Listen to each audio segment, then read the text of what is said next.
Pirates are back at it tonight. It's T-Mobile Tuesday Night Baseball, and from PNC Park on the North Shore of Pittsburgh, the Buccos try to get even in this series with the Los Angeles Dodgers. The Dodgers taking Game 1 last night, and the Bucs looking for a win here tonight in Game 2. Hi again, everybody, with Steve Blass. I'm Tim Neverett. Dan Potash will join us shortly. The Pirates hoping to take care of business tonight. They have been taking care of business against the teams under 500, Steve. It's the teams over 500 that have been giving them a little bit of a challenge. Yeah, and that's the way it works in the big leagues. You're supposed to beat certain teams. It sounds a little bit cruel, but the Pirates have been doing a good job in that category. Against the better teams, you're going to struggle. You're going to head-to-head against teams that are very, very capable. So the numbers don't lie, although you got to factor in the Pirates have played about 20 more games against teams over 500, so that's part of the deal. But take a look at the home runs, double the number against the teams that have been above 500. So that's the way it is. You got to take care of business against the other guys, but the Dodgers are here. They're one of the better teams, and you simply have to outpitch them. It comes down to that. Well, the Pirates would like to get the bats going against 14-year veteran Josh Beckett. The Dodgers activating Beckett off the disabled list. He has a torn labrum in his left hip along with 2 cysts. He's been battling his way through that.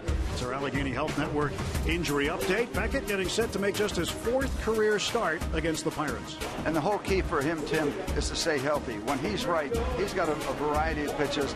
We know his resume, 14 years in the big leagues. He has a no-hitter to his credit this year. When he is healthy, he is very, very difficult. Josh Beckett on the bump for the Dodgers tonight. And for the Pirates, it'll be the first chance for Vance in the second half of the season. The Vanimal hopes to chew up the Dodger hitters. Lineups and first pitch coming up from PNC Park.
Baseball on Root Sports is brought to you by the all-new Chrysler 200, America's import.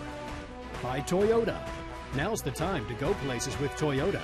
Visit buyatoyota.com for special offers. And by PNC Bank, for the achiever in you. Let's go Bucs! Welcome back to PNC Park here in Pittsburgh. Getting set for the start of this ball game between the Dodgers and the Pirates. Vance Worley and the Buccos taking the field as we speak. Vance with a 2-1 record. And set to make his third career start against the Dodgers. His first as a Pirate. His other two came as a member of the Philadelphia Phillies. To face this lineup for the Dodgers, brought to you by Honda. D. Gordon leads off, plays second base. Justin Turner at short again. Adrian Gonzalez, a .341 hitter against Pittsburgh with 9 home runs and 38 RBIs in 46 games. Matt Kemp in the leadoff spot in right field. Andre Ethier, then Carl Crawford. The veteran Juan Uribe is at third base. A.J. Ellis behind the plate catching Josh Beckett.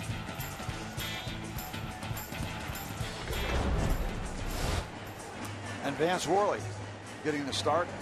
As Tim mentioned, 2 things he's got to do.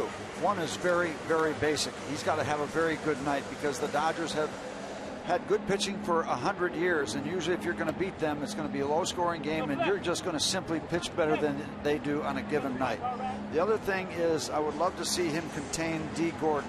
The more he can keep him off the base paths, the more they will be away from disruptions, not only in what he might do, but his leads and how he creates mistakes and really creates discomfort for pitchers. So he's got to be real good, and it starts off with their leadoff man. The defense behind Vance Worley tonight is brought to you by Volvo. And in left field, Travis Snyder. Andrew McCutchen at center. Gregory Polanco back out there in right tonight, as is Pedro Alvarez at third base. Jordy Mercer at short, Walker at second. Ike Davis starting at first. Russell Martin catching Vance Worley. And Snyder getting a start. Going to play in the sun right away. Yep, that's going to be a factor for about the first 2.5 innings, depending on pace of play. That half moon that also affects Andrew McCutchen in center field. Gregory Polanco back in the starting lineup, so we are ready to go, trying to get even in this series. Alvarez in on the grass at third base for the speedy D. Gordon. And the first pitch of the game is in for a strike taken by Gordon. Pedro did not start or play last night. And back out there tonight. Left-handed bat against the right-handed pitching Josh Beckett. Here's the pitch to Gordon. Strike 2. And D. Gordon is not a guy that's automatically going to stop thinking about a bunt base hit with 2 strikes. Now, most of the time, yes, but I don't know if you can depend on it be 100%. Worley's 0-2 delivery. Got him. Inside corner, strike 3. Good morning, good afternoon, good night. Got him on 3 pitches to start the ball game. Well, there's item number 1. Keep him off the base paths. And if he doesn't put the ball in play, he's not going to get to first base very often. Well done. That's a big item. Gordon had a couple of hits last night. Now is 0 for 1 tonight. Ray Searage likes him to do something in 3 pitches or less, and that was 3 pitches. Likes his pitchers to work that way. Now Justin Turner playing shortstop. Hanley Ramirez still out. Yasiel Puig still out, each with banged up left hands. And Turner was very involved last night. To me, he got the key base hit to drive in the 2 runs. Because Ryu wasn't going to give many up. And the Dodgers gave him enough. Well, it was the double in the 4th inning that Turner hit off of Josh Harrison, who was playing third base. It deflected off of him and went out into left field. And Turner hustled all the way to second base, got a double out of it, drove in 2 runs, and that was all she wrote after that. 2-0 pitch. 2-1. You know, you're talking about Gordon to finish up on him. Not only is he a threat to steal, obviously, every time he's on base, but when he's on first base, you've got divided attention for the pitcher on the mound, and it lends itself to more mistakes, because if he doesn't get his attention back to the plate from D. Gordon, then there's a chance he's going to make a mistake. So it helps not only Gordon, but it helps the batter that's in the batter's box when he's at first. 3-1 to Turner. Turner, the former New York Met, filling in at shortstop, hitting 301. That fills the count. 3 balls, 2 strikes.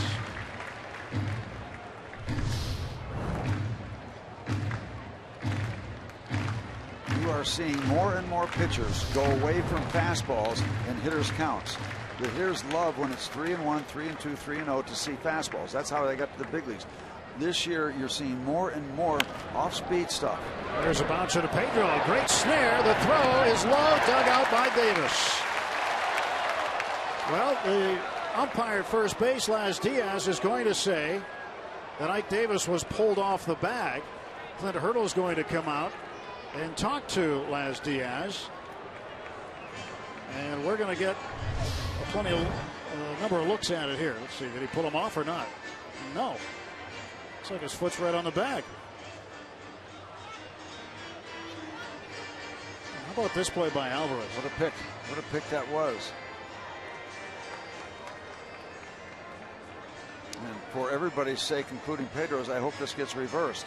I think we're okay. Yeah, I think it'll be overturned. I think pretty obvious that he held the bag. Now, didn't we have 2 quick challenges last night, or at least timeouts, or whatever they're calling them these days? And here we are with batter number 2 tonight. The Pirates. But this one, I'm wanting them to look at it, challenge, review, whatever they do. Yeah, they are. They're challenging it. Clint Hurdle wants to challenge it, so they're all looking up at the Diamond Vision scoreboard. Everybody in the stadium gets to see it. This phone bill to New York from all points around the country is going to be enormous. Well, I think New York has seen enough. The umpires ready to give us their determination. The call is overturned. And you like that for so many reasons. Keep a runner off the base, and maybe a little shot in the arm of confidence for Pedro at third base, because it was a really, really, really good pick. Better than really good. Well, the replay system worked very well right there. The call was overturned. It was done in a very quick manner. And Bud Selig, the commissioner of Major League Baseball, is here tonight. I'm sure he was pleased to see the efficiency and effectiveness of the replay system working right there. Yep.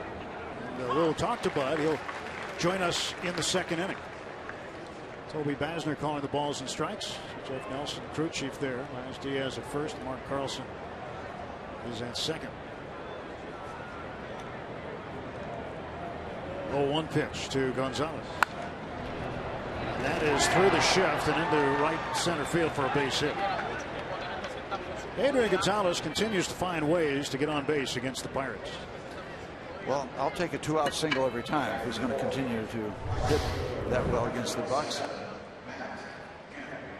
Even if you got a shift, if you hit the ball hard enough, there's not much time for the infielders to move away from where they're stationed. I'd like to see Worley do good work against the Dodgers, because he's had those 2 career starts and has not gone well. 8 innings, 9 earned runs. The crazy thing about that, not a loss in either start. He's 0-0 with an ERA of over 10. Well, 2 down. Here's the right fielder, Matt Kemp. Kemp hitting .267 for the Dodgers. 8 home runs, 37 runs batted in. Had a double and scored a run last night. Ended up going 1 for 4 with a walk in game 1.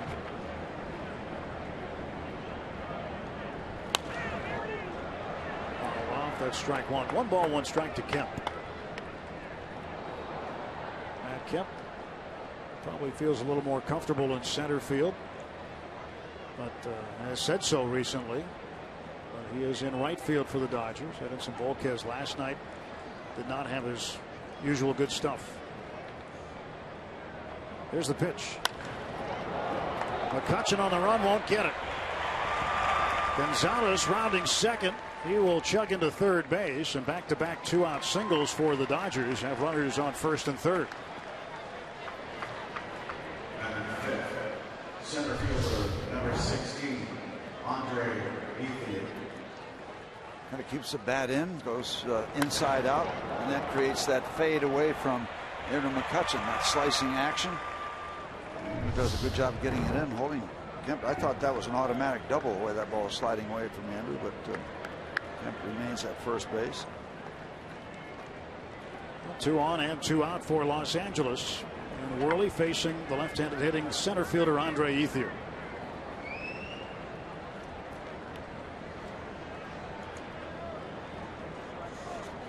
48 the average for Ethier. Went 0 for 5 last night, but did drive in a run with a ground ball out.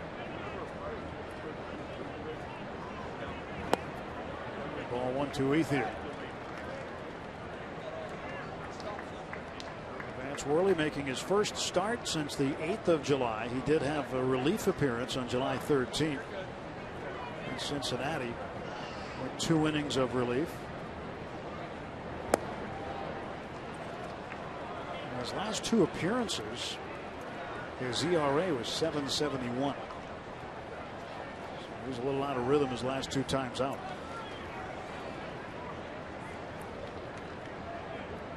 Two balls and no strikes. That's the count to Andre Ethier. 1st and 3rd for Los Angeles.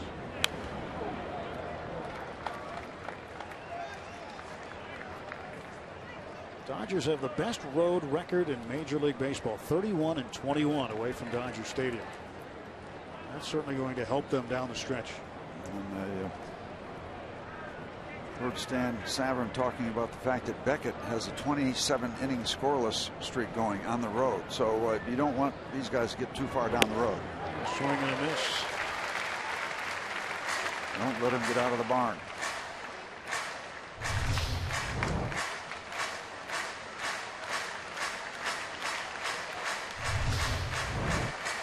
Two and 2 to Ethier.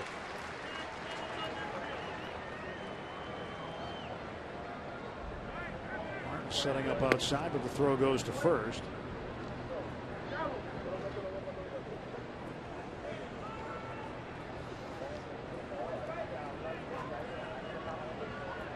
Didn't look like Matt Kemp was thinking about going anywhere.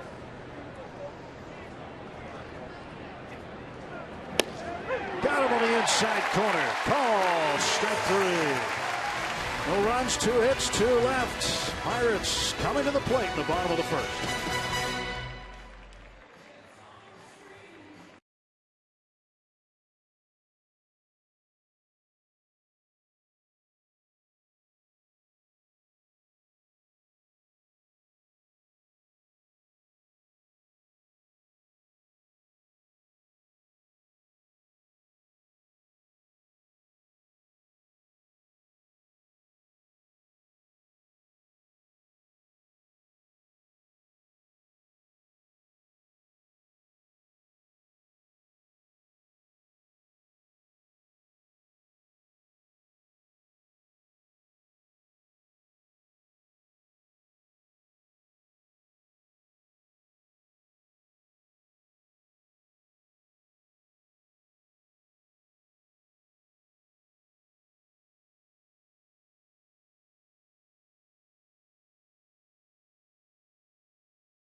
PNC Park. Gregory Polanco getting set to lead off for the Buccos, as the Pirates will face Josh Beckett tonight.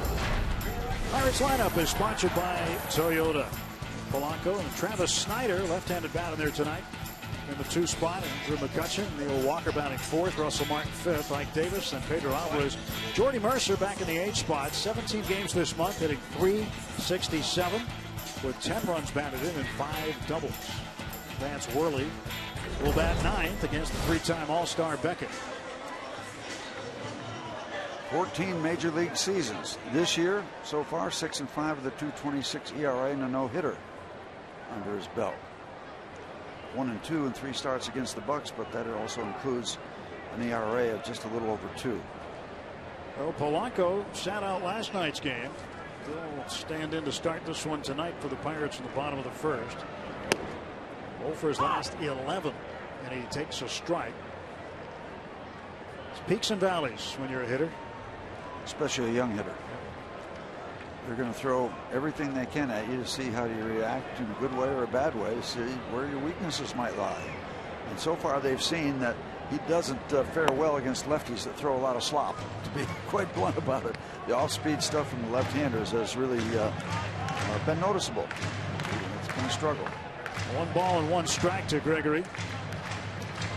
Here at home, he's been on base a lot. He's reached safely in 16 of his last 19 games here. 290 against right-handed pitching.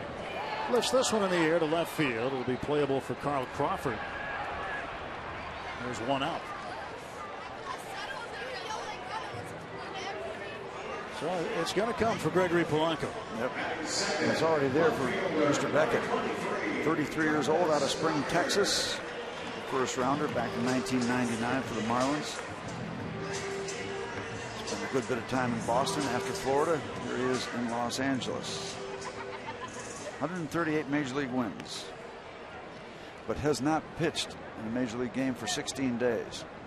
Now people say rusty. Well, I think that's overdone. I really do. You know, I've seen a lot of guys that have been hurt, rest, come back, and have been dazzling. Some guys have said, yeah, I was hurt, you know, I hurt my leg, but my arm rested. So I felt really good when I come back. I think many times it comes, not that it's used, but I never like to use it. And I know a lot of guys don't like to use it because it sounds like another excuse. I was talking to Stan before the game. If it's early in the year when you haven't had many starts, okay, yeah, maybe you missed some time. I would factor in a lot more of that. But these guys have had more than half of their starts that they're going to have for the year. So I don't think it's that big a deal. I really don't. 0-2 pitch. Snyder fouls it off. Stays 0-2 to Travis. Snyder delivered the game-winning double Friday against Colorado as a pinch hitter. And when coming off the bench, he shares the major league lead with 11 pinch hits. And by the way, Mr. Ryu had a good bit of time off before last night, and he seemed to be okay. Yeah, he was fine. And on the other side, Edinson Volquez was out of rhythm after not pitching for 11 days, and he said as much after the ballgame. So Edinson on the wrong end of the score. Ryu on the right side. He's been very tough in 2 starts against the Pirates this year. Yeah, he's not the spectacular guy in this rotation. It's Greinke and of course Kershaw. Well, hit to left field, and Crawford makes the catch. Snyder is out. Let's go back to May 25th against the Phillies. Became the 21st no-hitter in Dodgers history. The Dodgers have more no-hitters than anybody. It was the first for Beckett, second for the Dodgers this year. Kershaw already has one. And he was absolutely spectacular in Philadelphia. No, nothing like it. There's Andrew McCutchen taking a strike, a curveball. And he's got a good one. Still a lot of life in that 33-year-old arm. And his next start after the Pirates was May 30th. That was at Dodger Stadium. The Pirates took care of business, got the win. Bucks winning 3 of 4 in that series. In fact, the only game they lost was against Hyun-Jin Ryu. It was a 12-2 Dodger win. It goes back to that thing. If you outpitch them, then that's when you got a chance. And the Pirates simply outpitched Beckett and the Dodgers in that post no start. 2 outs, nobody on, 2 balls and a strike to Andrew McCutchen. 2-1. That's outside. And don't let the win-loss record fool you about Beckett. He's 6-5, but he's got a 2.26 ERA. That's ranked among the leaders in the National League. Also, opponent's batting average way down. He's on that leader list for the NL hurlers. McCutchen hits a bullet to left field, and Crawford will make the catch. A 1-2-3, bottom of the first inning. We'll head to the second at PNC Park. No score.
Baseball on Root Sports is brought to you by 5-Hour Energy.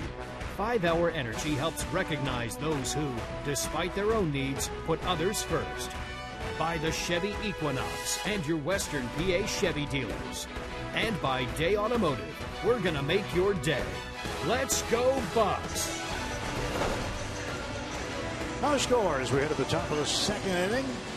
Nice night to be on a boat in the Allegheny, or to be sitting behind the dugout.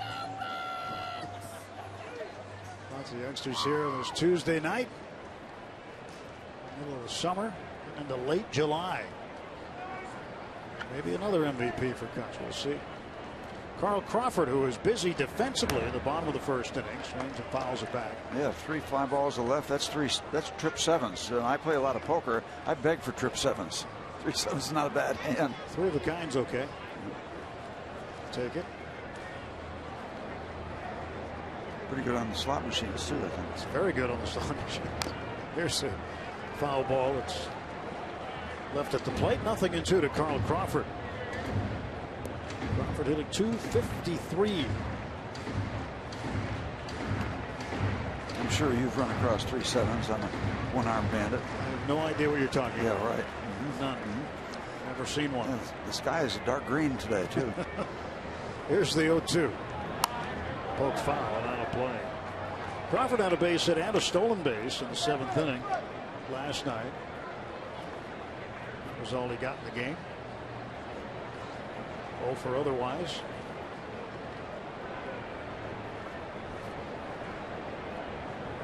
A 0-2 pitch. Sliced out of play. So Dodgers adding some depth in the outfield this year. A great catch. Huh? Defensive play of the game so far, outside of the pick that Pedro made. But Dodgers added depth in the outfield with Crawford.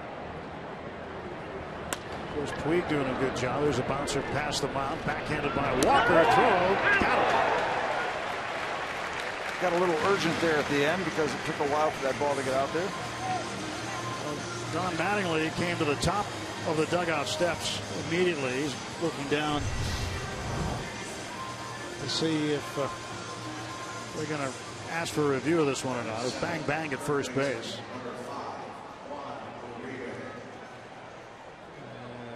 And Uribe's already been announced, but he is standing out waiting to see what his manager is going to do. Crawford thought he was safe, but Mattingly will not challenge it. Will not ask for the umpire's assistance. So Crawford is out. 4-3 in the put-up. This is not the field of dreams, Carl. You're out.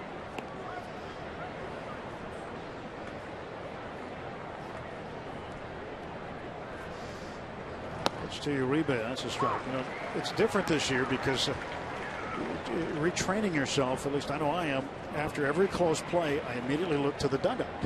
In the dugout steps and see which direction the manager's headed. And you better be careful before you throw it to break if it's a 2-out deal. Popped up left side. Jordy Mercer wants it. 2 gone for the Dodgers. Fans, you can have some fun in the sun with your Buccos with a summer 6-pack. Choose 6 Pirates games throughout the summer. Guarantee your seats for sold-out games. Packages start as low as $96 each. To get your summer 6-pack, go to pirates.com/summer. 2 outs, and the batter is the number 8 hitter, A.J. Ellis.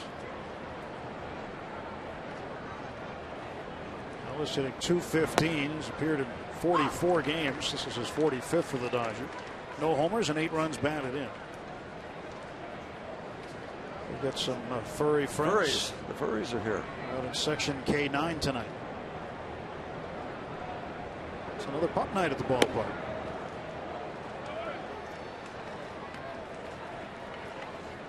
One ball and 1 strike to A.J. Ellis. Ellis had a base hit in the 4th inning that literally hit the base last night. Hit second base and bounced away from Walker. Looked like Neil had it lined up where the Pirates could have possibly pulled off a double play. Look at that. Bucco fan. Look at the headgear.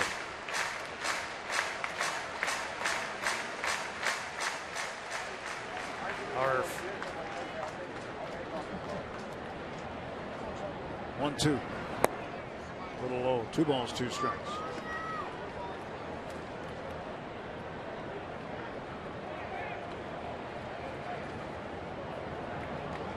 Two and 2 to A.J. Ellis. 2 outs, bases empty. Martin sitting up off the edge of the plate. And a ground ball to Walker. Plays a good hop off the grass. And 1, 2, 3 go the Dodgers in the second. They go to the bottom of inning number 2. No score.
Pirates Baseball on Root Sports is brought to you by T-Mobile Tuesday Night Baseball.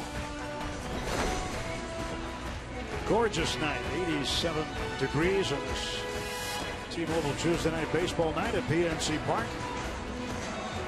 Well, Yasiel Puig and Hanley Ramirez each have a sore left hand. They had x-rays yesterday in Pittsburgh. Sitting this one out again tonight. Don Mattingly was asked earlier today about possible DL stint for one or both. He said no, it hasn't been considered yet. Walker he gets to start a game for the first time in 5 games batting left-handed. Switch hitter has batted right-handed predominantly this week, facing 4 straight lefties, 3 with the Rockies and for you last night with the Dodgers. And Walker crushes one to right, way back. It is gone. A home run for the Pittsburgh Kid, number 15, and it's 1-0 Pirates. There's your instant offense. Number 13 given up by Beckett. And there's the 21-foot high Clemente wall coming into effect, because if it's 22 feet, I don't know if it's out of here.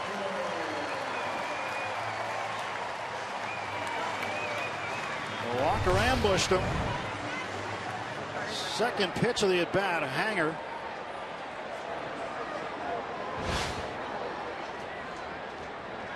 And Walker took the 1-0 pitch out. Guess he's happy to be back hitting left-handed. That's how much it cleared by. That yellow railing, that pipeline across, that is the defining factor. I talked to Clint Hurdle about Neal's approach recently, swinging early in the count, first and second pitch. He said that when you start doing that, word gets around that you're a good first ball fastball hitter and they'll start you with something else. And on the second pitch, Beckett looking for a strike, he hung him a curve and Neal adjusted to that. 2-1 to Russell Martin.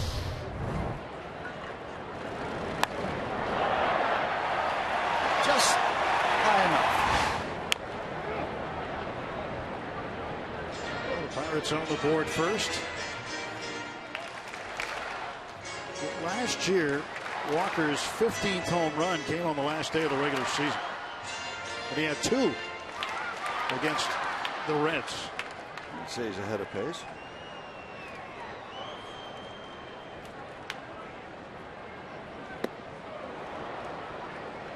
West down on strikes. 1 down for the Pirates in the second.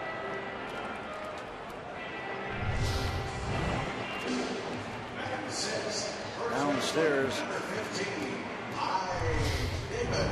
If you start that swing early, there's just nothing you can do on a ball that's way under the strike zone. A lot of the swings and misses that we're seeing down there, just early commitments to the swing. Well, the Pirates score first. Their record is 35-13. Walker providing the offense. The home run. 13th home run given up by Josh Beckett. There's your offense, Vance. I'll go win it. Yeah, go get him.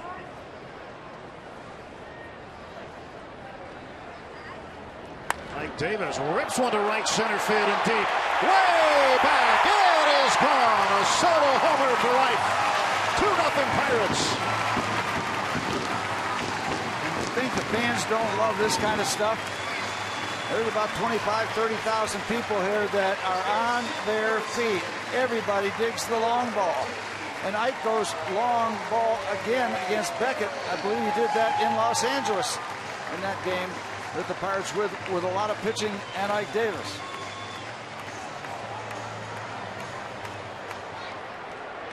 First home run for Ike since the 9th of June against the Cubs. And there is a buzz around this ballpark now as Pedro Alvarez stands in. Pedro's also due. That's a crusher. Well, we talk about it a lot, Steve, and you know this. Some home runs are hit, some home runs are thrown, and that one was thrown. That was right in the wheelhouse for Davis, and he didn't miss it. Neil Walker happy he's not the only one to go yard this second inning. It's taken outside by Pedro. 2-1.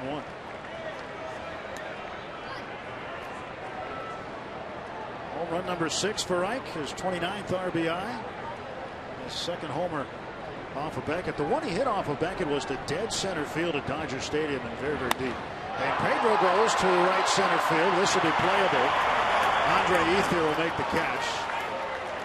And there are 2 gone. That was a teaser. I was going to say, if Alvarez hits one, nobody in this ballpark will leave their seats for the rest of the ball game waiting for the next one.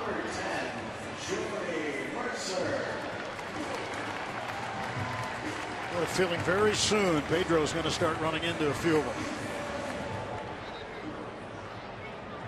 Now Jordy Mercer, the number 8 hitter, will face Beckett.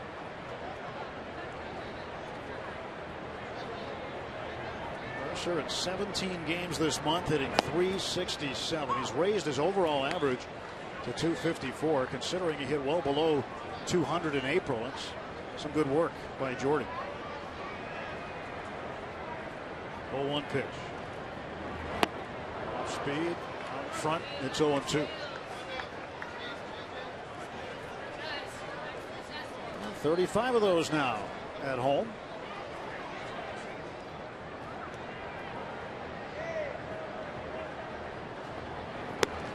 Advanced. Now we've really given you a lot of offense. Well, we showed you in the open the number of home runs the Pirates have hit against teams above 500. 62 now. More than double on the season. Used to be the case when we used to go out to Los Angeles. It was accurate. 2 is what you're going to get. You got 2 runs. Koufax, Drysdale, all the rest of them that have come through. Singer, Welsh, Hershiser. There's the 2-2 on the way. Swing and a miss. Mercer down on strikes. 2 strikeouts for Beckett. But Neil Walker and Ike Davis go deep. We'll be joined by the Commissioner of Baseball, Bud Selig, next.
Mike Davis with his 6th, and the Pirates lead the Dodgers 2-0 heading to the 3rd. Joining us right now, the commissioner of Major League Baseball, Bud Selig, with us. And, Commissioner Selig, great to have you here in Pittsburgh. I know it's been a busy day for you. It has been a really good day.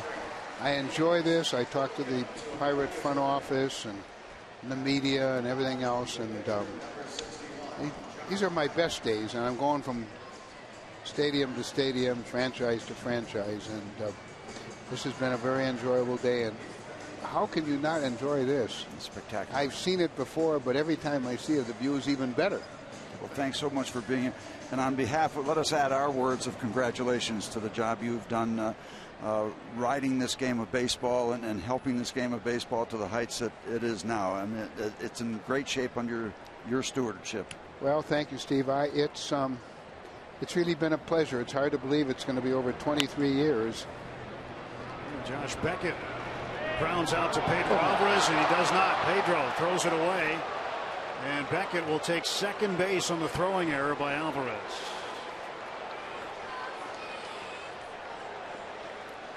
If we can show you a list that I think you're quite familiar with, and a stunning list it is. Congratulations on all those areas that have enjoyed the success.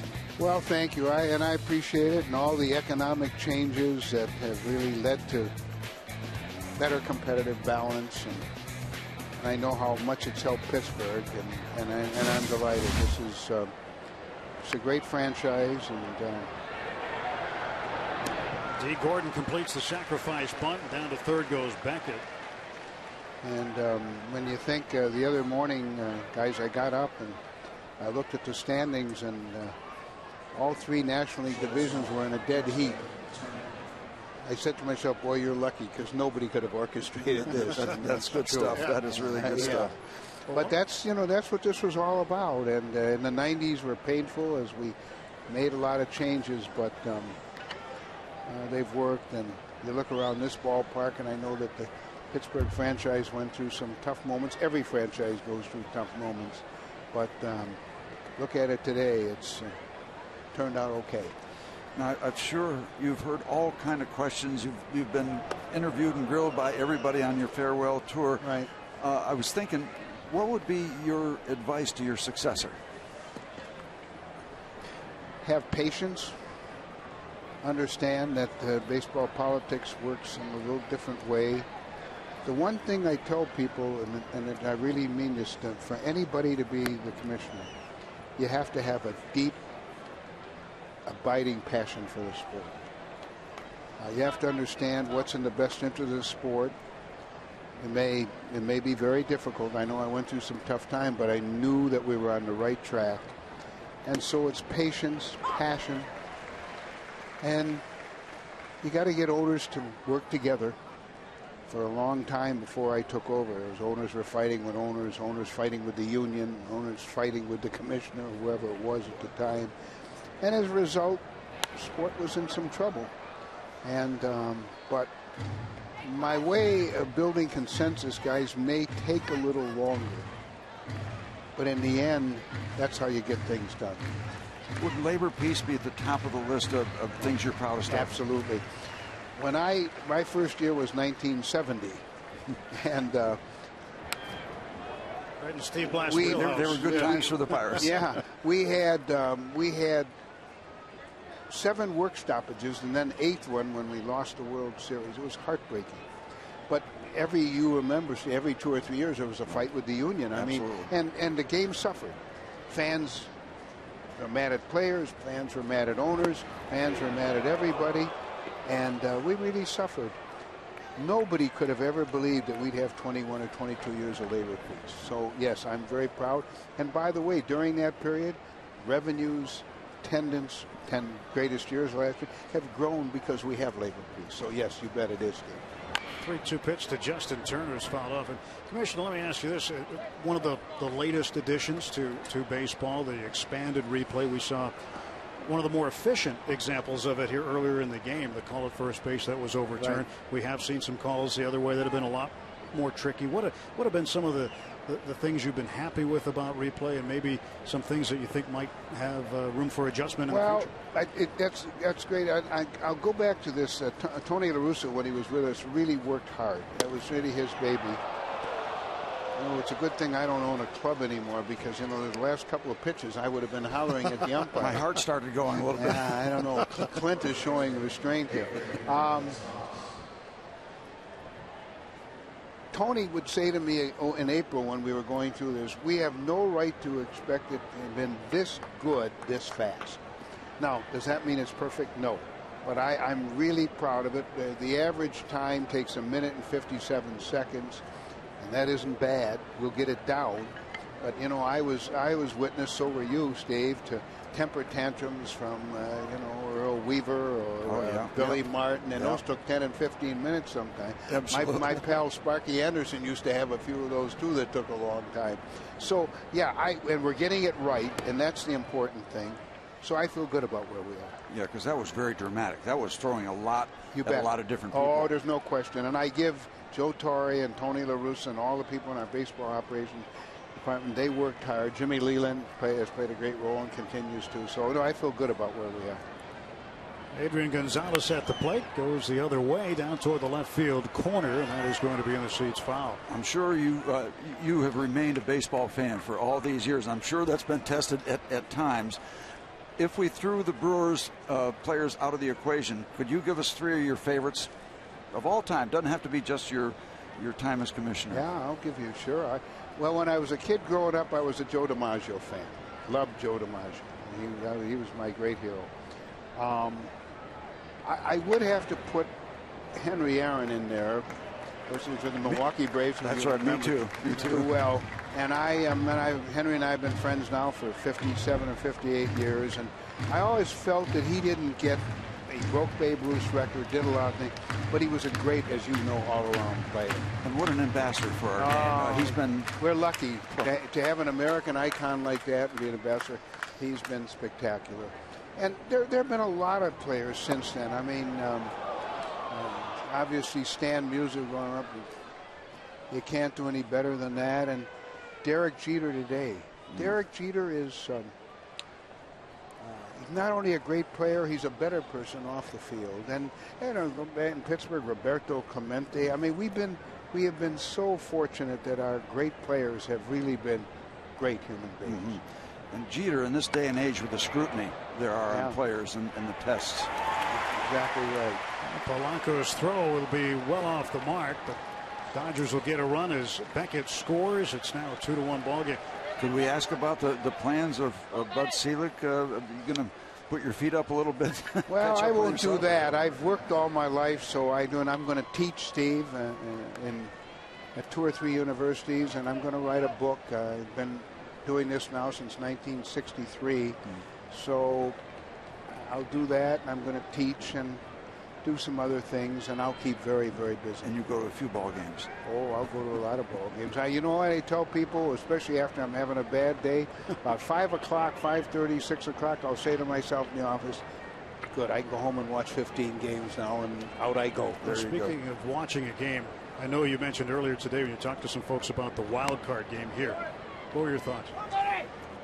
It meant a lot to me, more than I think people would understand, because I know the struggles that they went through to get there. And I give the Pirate organization, I give this great city, this great franchise. I'm telling you, there was a guy sitting in Milwaukee watching it, and I had chills. And it meant a great deal to me, because it proved to me that all the changes in the system gave a club who knows what they're doing, and you gave a club who is smart and ability to do the thing. They can compete. To watch that crowd, the emotion in the ballpark, even to this day, it's hard for me to articulate. It made me very, very proud and very, very happy. And what a message that it sent to all over. Wonderful message. Great message, Steve. There's no question about it.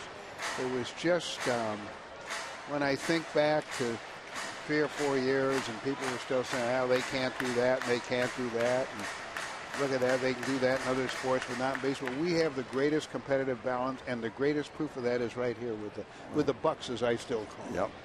that was certainly a nugget. That there are gems that come along in every. You bet. Every and that part was of that life. real night. I'm not saying because I'm here tonight. It was a very emotional moment.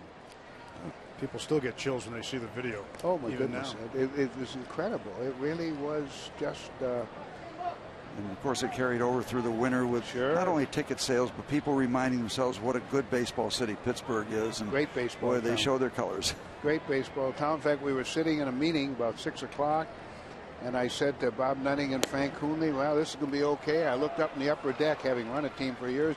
There were people filing in up in the upper deck and said, we're going to do all right tonight, aren't That's we? right. There's our indicators. Those are our indicators, yeah. Wonderful. Where's your next stop on the tour? Well, I'm going to Oakland. I have a Texas. I'm going down to the Rangers. I got New York. I have a bunch of things coming up. It's been hectic. It's really been hectic. 3-2 goes off of Worley, and Kemp will be safe. Things have not gone all that well for the Pirates here. Tough inning on defense. It is. It is. Tough inning. Bob Nutting, it's our understanding, he is on the committee to talk about your successor and be very much involved in that. He is very much involved, doing a terrific job. Yeah, Bill DeWitt of the Cardinals is the chairman. Bob is on it. But others, and they're doing a quiet, a very quiet, and a very thoughtful job. You brought up a couple names that have always been interesting guys with what they do. Jim Leland and Tony La Russa, their managerial careers have been not only successful, but they've never been dull. And they're guys that they have been great representatives to what they do. Two of my favorite people. I didn't know Tony as well as Joe Torre. I've known since he's 15 years old. His brother Frank, of course, played for the Milwaukee club, and that's where I got to meet him. So Joe, I've known well. Tony, all I saw for years is that scowling, miserable human being in the Cardinal dugout. I've told him this a lot. But when he went to work for me for 2 years ago, well, he was great. I hated to see him go. I know he wanted to go with a club. I hated to see him go. He'd been so terrific. And Jimmy Leland was on my special committee, and he's been just terrific, and he's doing very well now. So. And one thing about Jimmy and Tony, whatever's on their mind, you'll know. Absolutely. Yeah, there are no secrets. No nonsense. And about this time, usually when Jim is managing, you look out, my goodness, there's a guy that's 150 years old down in the dugout. We always kid him about it because he's such a good friend. So I saw him at a charity golf tournament yesterday, and he seems quite relaxed. And he says, I'm not putting any better, but he seems relaxed. He's doing very, very well.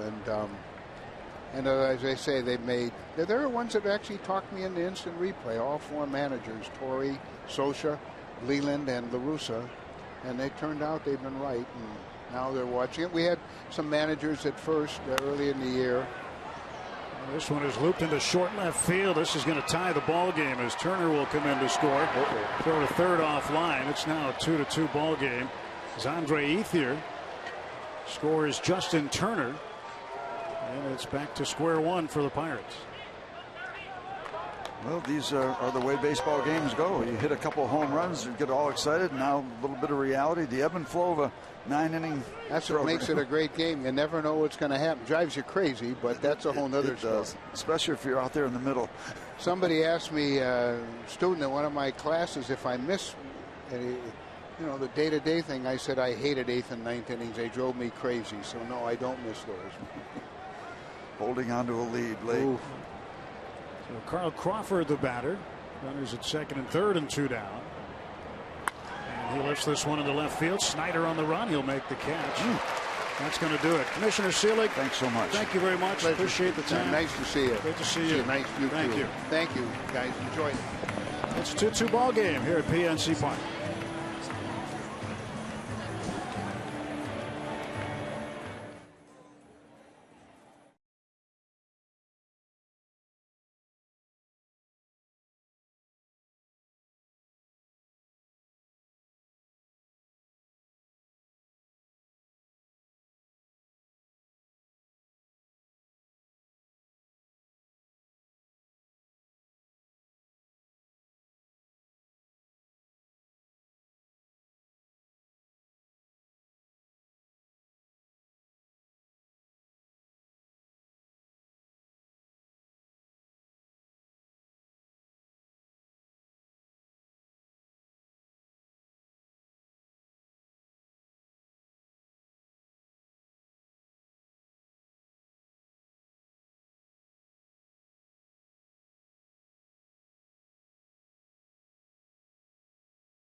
Cable TV viewers in Wellsburg, West Virginia.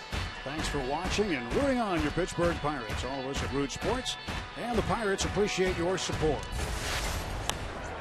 Well, Vance Worley, first ball swinging. Starts the bottom of the third by popping this one up to D. Gordon. One pitch, one swing, and one out for the Pirates, who are now tied with the Dodgers at 2 runs apiece.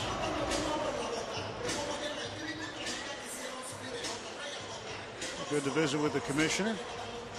An extended visit. He's enjoying his day here in Pittsburgh. He's going to teach. I thought that was interesting. He's going to teach at a few different universities. Yeah. In his retirement. He's going to write a book. It could be a substantial book. 22.5 years of that job. Well, Gregory Polanco up now. He's 0 for 1, flying to left field in the first inning.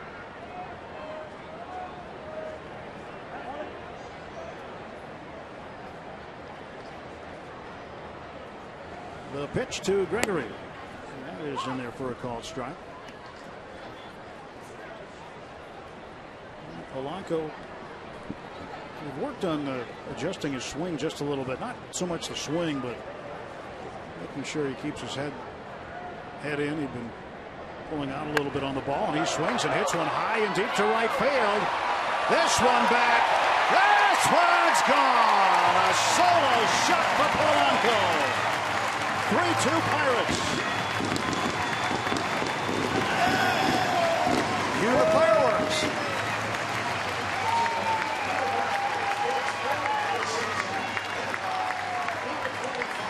And those are fun because it's up in the air a long, long time, and the fans have a lot of time to get into it, and they're into this.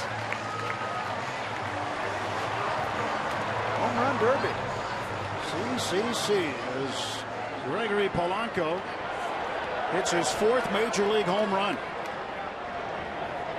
And his first home run since the 2nd of July, so it's been 20 days for Polanco. Up and in, and he just gets the body out of the way and gives it a big ride, high ride. 320 down the right field line, but that had a lot more than that. Got the hands in. Go well off the plate inside, but well up into the crowd. Nothing cheap about it. Snyder fouls it back. Polanco is still getting used to this ballpark. I don't know if he knew that was gone right off the bat. All carried out for him.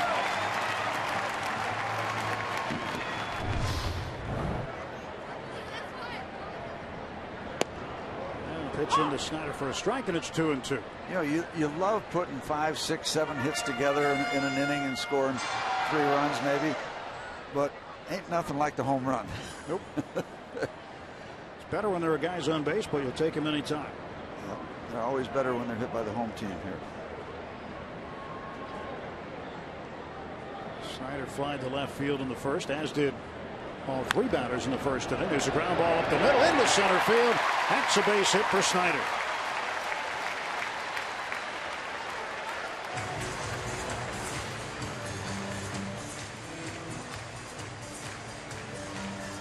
Vance Worley's got a run to work with at least after giving up 2 unearned runs. Pedro Alvarez throwing error on the ground ball by Josh Beckett led to 2 runs. There are automotive league leaders stat.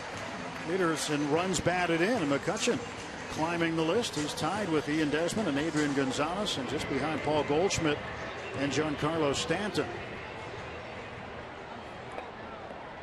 And Gonzalez does have one with a sacrifice fly in the 3rd inning, so he's got 63 now, but still McCutchen among the top 3. Kutch wants to get into this long ball act, I think. He hit the ball very well to left field. Crawford had to give a lot of ground to record that 3rd out in the bottom of the 1st inning.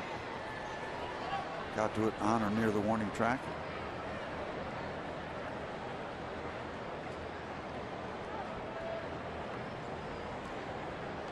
There's the 1-0. You know, the Pirates are about due to have a bust-out game. We play so many one-run games, 1-run, 2-run games, tight games. You have to fight for. Those 3 games against the Rockies, those are grinds. They have to work hard for those. You want to score a dozen runs one day.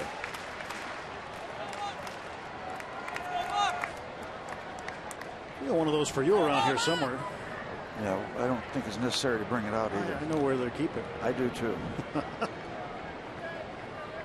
this is the 5th time this season the Pirates have hit 3 or more home runs in a game, at least 3. And they are 3-1 in the first 4 games that they've hit at least 3. Walker got the first one in the 2nd inning.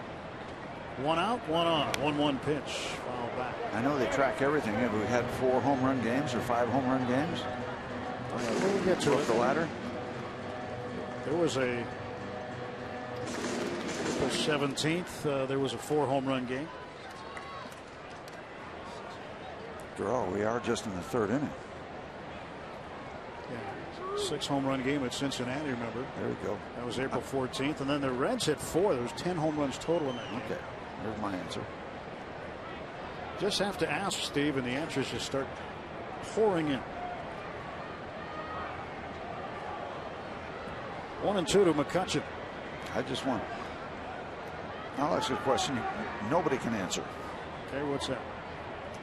So far this year in Pirate games, how many pitches in the dirt that have hit the dirt have been swung at?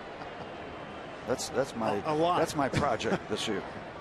456, I'm told. But I don't know that number is accurate or not. But, I know it's not. I'm guessing it might be around there. I know you had a conversation with pitching coach Ray Searage about that topic. I've been asking a lot of people, really, and it's by design. And the simplicity of it is, if batters keep swinging early enough and committing, keep throwing in the dirt, because they're not going to hit them. 1-2 to McCutchen.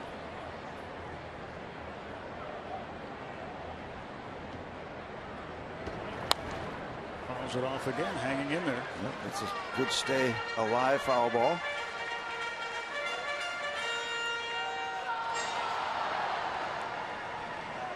Well, Beckett's been around for a while, 14 years. Doesn't necessarily have the same velocity he had a number of years ago, but as you get along in your career, you learn different things, don't you, Steve? You learn how to trade pitch. speed for savvy to a degree. 1-2. Breaking ball pulled. And foul. the thing is, when he's healthy, now you got to understand, last year he had surgery for some kind of nerve issue that cost him a good part of the season. And this year he opened the season on the DL with a thumb issue. So there's been health issues since coming over from Boston. And that's where he was when they had 3 All-Star years, 2007, 2009, and 2011. Well, the 1-2 on the way from Beckett.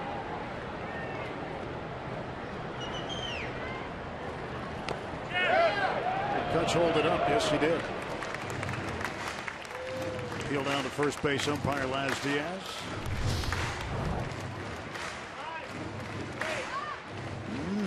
Close.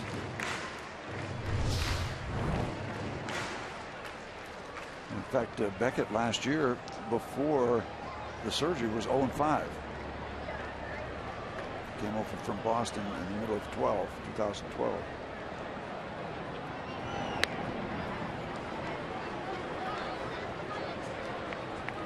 Adrian Gonzalez doesn't have the ball, but he kept the glove on Snyder anyway. Snyder knows he doesn't have the ball.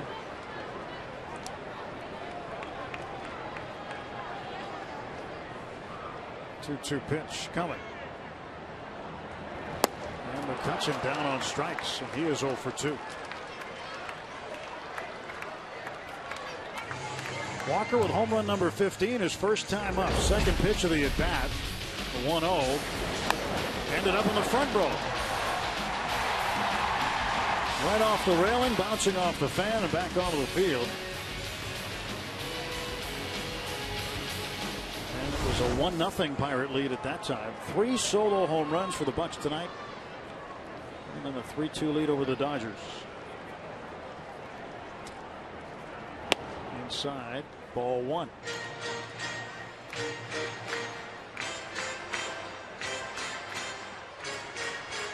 Scroll below, you can see some of the tweets about the home runs hit tonight.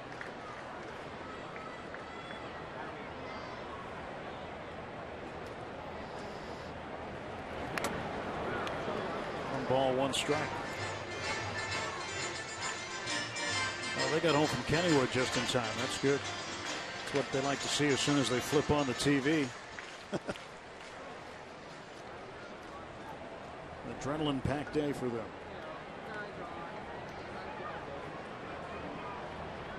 1-1 to Walker. 2 outs. Snyder at first. Inside again with the fastball.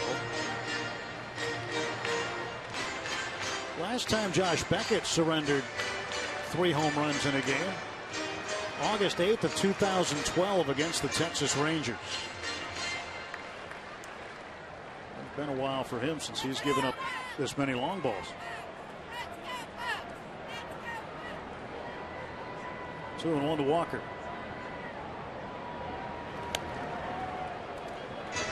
Two balls, 2 strikes. Bottom part of the order coming up for the Dodgers in the top of the 4th inning. Uribe, Ellis, and Beckett. 51 pitches now for the right-hander. Beckett's last work before he came back and was activated today. He had a 40-pitch bullpen session Saturday. So that was the last time he threw before going back into game action. Outside, 3-2. We go back to what? July 6th was the last major league game, major league action. The run that Walker scored in the 2nd inning was the first run on the road that Beckett has given up since his start before the no-hitter back in May. May 20th against the Mets, gave up 4. I saw a guy in the hallway today that had a pretty good string of scoreless innings. Oral Hershiser on the broadcast crew for the Dodgers. Oral Hershiser's here with Nomar Garciaparra. Rick Mundy. They've got a bunch of guys working in front of the microphones, both in English and in Spanish. Yeah, they are now finishing up their chat with Bud Selig. Charlie Steiner on the right. Walker going the other way. That'll go toward the corner. Snyder will be waved around. Snyder on his way to the plate. The throw late. Neil Walker, a 2-out run scoring double. It's 4-2 Pittsburgh. And is it official yet that Neil Walker has the hottest bat on the Pittsburgh Pirate team right now? I mean, he's up around that 290 mark, and he is just doing one heck of a job. Brought it up a lot of points from the right-handed side, where supposedly it's supposed to be weaker. He's hitting well over 300 there, and he's getting very close to 300 overall as Travis Snyder makes the big trip all the way around. Yeah, 2nd time Snyder's gone first to home this season. Double number 14 for Neil Walker, and he now has 46 runs batted in. 47 runs batted in. Russell Martin takes a strike. Watch the eyes of Walker. Well, we'll show you his eyes in a bit. He was on the pitch, locked in. 0-1 to Russ.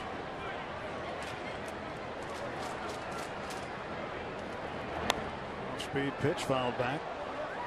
Now look at the eyes.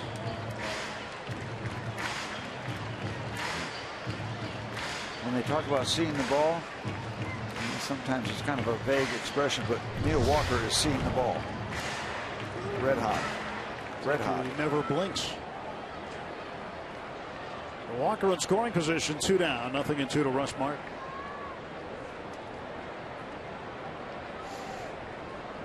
Stretch by Beckett in the 0-2 pitch.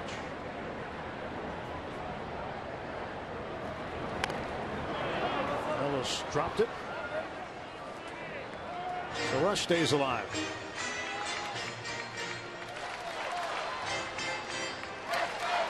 .270 for Russ. Travis Snyder getting a rare start tonight in left field. Clint Hurdle wanted to get a left-handed bat in the lineup, an additional one. So far that's paid off with a base hit for Snyder and a run scored.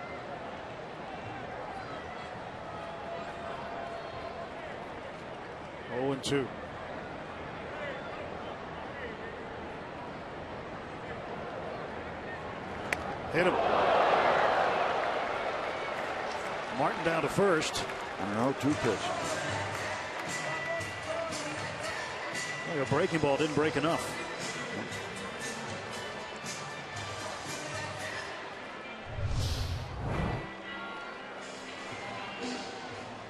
Just got the body way out in front and left everything up in the air and inside. The armor protects the elbow. Let's get another base run. Are there any hitters that don't use the armor? I guess there's a few. There are some, yeah. There still are many hitters that don't use the armor. But Russ has made good use of that armor this year. Rick Honeycutt, pitching coach for the Dodgers, coming out. Visit with Beckett. 2 men on and 2 out now for the Pirates in the bottom of the 3rd. And will we have a minute? Said hello to an old friend today. Did a lot of work with John Sanders. Did a lot of great TV work as a sports anchor, KDK Television. We did a lot of work together doing cable pirate broadcasts, and then John went to Cleveland. A lot of years broadcasting for the Indians. And John in the ballpark tonight. We saw him at dinner, and he helped me a great deal when I was getting started on all this stuff. So, great to see John Sanders. We just saw another old friend, Paul Maholm, warming up in the bullpen for the Dodgers. A little different deal for Maholm this year, coming out of the bullpen, something he wasn't accustomed to. Well, how about Zach Duke? Same thing in Milwaukee. Right. And I'll be on the list if I don't stop down in the clubhouse tomorrow and say hello, which I will make sure I do. Got to know Paul very well his time in Pittsburgh. Mike Davis 1 for 1 with a home run, his 2nd home run off of Josh Beckett this year. 6th of the season. That gave the Pirates a 2-0 lead in the 2nd inning. 2 on and 2 out for Wright. Breaking ball outside. And they're getting some activity in the Dodger bullpen as not only the score going up for the Pirates, keep continuing to be busy. Let me say that with Paul. The score goes up and the pitch count goes up. 2-0 pitch to Davis.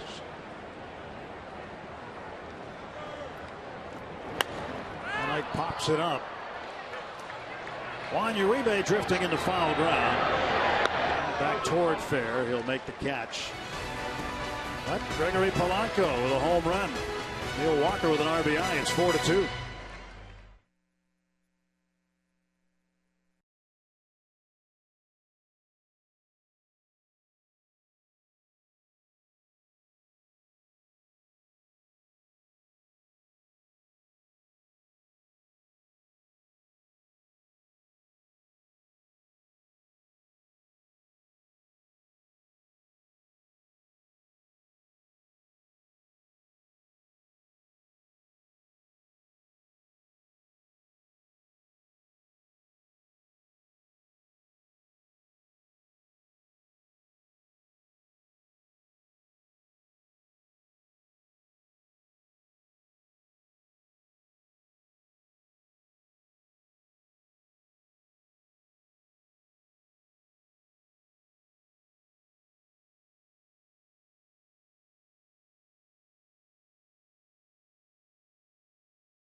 Antonio Matthew Giegner, a Make-A-Wish kid who had his wish come true by meeting Andrew McCutchen, showed up in a limo, had lunch in center field, played catch with number 22, was signed by Frank Prudently and Neil Huntington to a one-day contract, got his own jersey, of course, the number 2 for Matthew, got his own locker, nameplate and all, got to hang out there this afternoon, had a chance to sit in. We don't think in a private one-on-one with Clint Hurdle.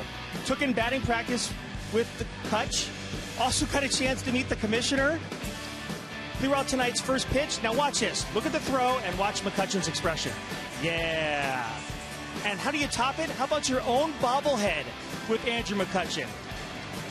I should tell you guys that Matthew is 12 years old from Colorado Springs, fighting a form of cancer. And certainly thanks to the Pirates and the Make-A-Wish Foundation, had his wish come true. Here's a quick story. Not too long ago, he's going through treatments of chemotherapy. Well, one day he had chemo in the morning and then went out and played Little League Baseball that afternoon. And, Steve, he threw a no-hitter. Oh, my goodness. Come on. Wow. Well, you can't write that script. No. We hope the rest of the script works out. It makes sense that the Dodgers are here because that's Hollywood right there. Yeah. It's amazing. All the best. What a day. What a day he had, though, today, huh? Well done. Well done, Dan. Thanks, Dan. Juan Uribe leading off. Top of the fourth inning. 4-2 Pirates. Worley's pitch in for a strike.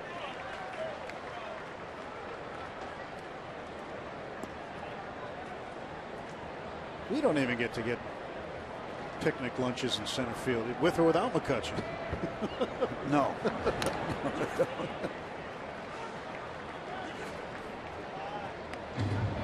No balls and 2 strikes. But I've had dinner at home plate. Have you? The Vanimal is on the loose. Caution. Number 46.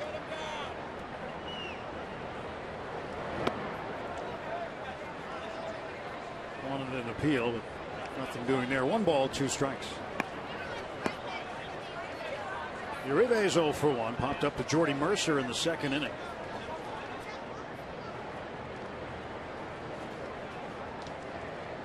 One, 2. Got him. Another strikeout. That's 3 for Worley. All 3 have come looking.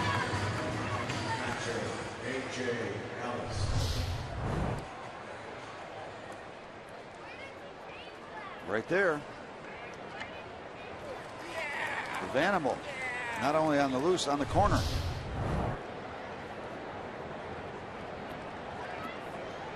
Vance out of Sacramento is with the Minnesota Twins in spring training. Last year's opening day starter for the Twins. Things didn't go so well. Ended up back in the minor leagues. Pirates took him at the end of spring training, and at the time people were saying not much about it. Really went almost unnoticed by a lot of folks. But he spent time down in Bradenton, got set to go, got back on a pitching program, and next thing you know, he was doing really well in AAA. Pirates called him up, and he's in the rotation. And just missing the last 2 pitches. Pretty good looking pitches. He didn't get the call on either one of them. So, 1 out of 2 ain't bad. Ellis pops this one up right side. Walker calling for it. He makes the catch. And they're now 2 away for the Dodgers in the 4th. Pirate fans, we want to see how you root for the Bucks. Be our AT&T fan photo of the game. Show us the most unique ways you raise the Jolly Roger, the fun places you watch the games on Root Sports, or how you display your Pirate pride. Simply submit a picture via Twitter using the hashtag BucksFanPhoto. We'll show them during our telecast. You get a chance to get it on TV tonight. Ah, yes, Pup Night. Like that hat, Steve? Yeah, I do. Yeah.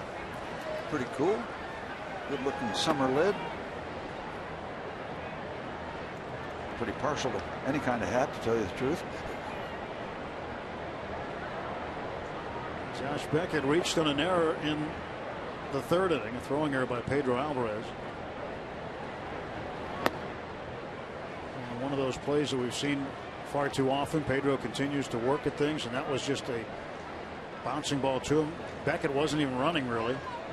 Had all day to throw it and ended up throwing it short past Mike Davis. Went up into the seats, and Beckett got second base. He ended up coming around to score. So you hope those 2 runs don't factor into the outcome as far as this game goes. Off the side of the heel. That can't feel good. Ow.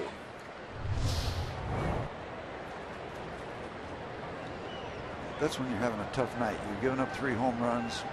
Down, now you foul a ball off your foot. Russell wanting to frame that one for the call 3rd strike. David Basner says no.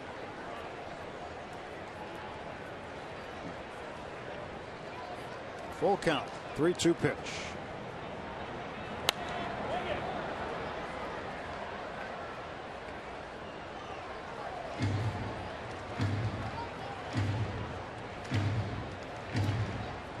Beckett has 3 career home runs, by the way. None this year. His last one came in 2009. And that was ball 4, and Beckett didn't know it. 2-out walk issued to the pitcher, Josh Beckett. A couple of borderline pitches he got away with.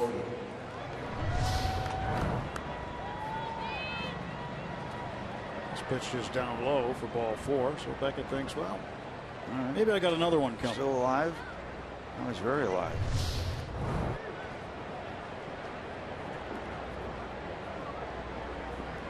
D. Gordon takes a strike. Vance has been living on that inside corner against Gordon so far tonight. Struck him out looking in the first. And a sacrifice bunt in the third. And a tapper toward third base, cut off by Alvarez. He'll shovel it to Walker for the force at second. Nothing across for the Dodgers. We'll go to the bottom of the 4th inning. Pirates 4, Dodgers 2.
Welcome back inside PNC Park, where the good guys have a 4-2 lead as we head to the bottom of the 4th. And Jeff Locke was a busy man this afternoon. No, he wasn't working out in the field. He was working with me because he was our guest for Twitter Tuesday. Here's the first question we had for him, or one of the better ones. Are there any styles or former pitchers you try to study from? I wouldn't say I do a ton of studying, but my windup and the turn that I have in my delivery was the replica of a Ted Lilly. Back when he was pitching with the Dodgers and wherever else he's been. A couple other guys, you see Cueto with the turn in the delivery. I've never tried to replicate anybody, but I've worked on trying to get to my backside and the Ted Lilly type delivery with the turn, and it really helps me get to my backside and keeps me consistent to home plate.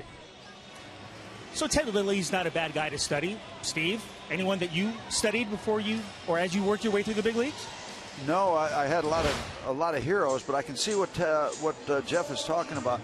It gets him to turn back. He uses the term "get back to his backside,"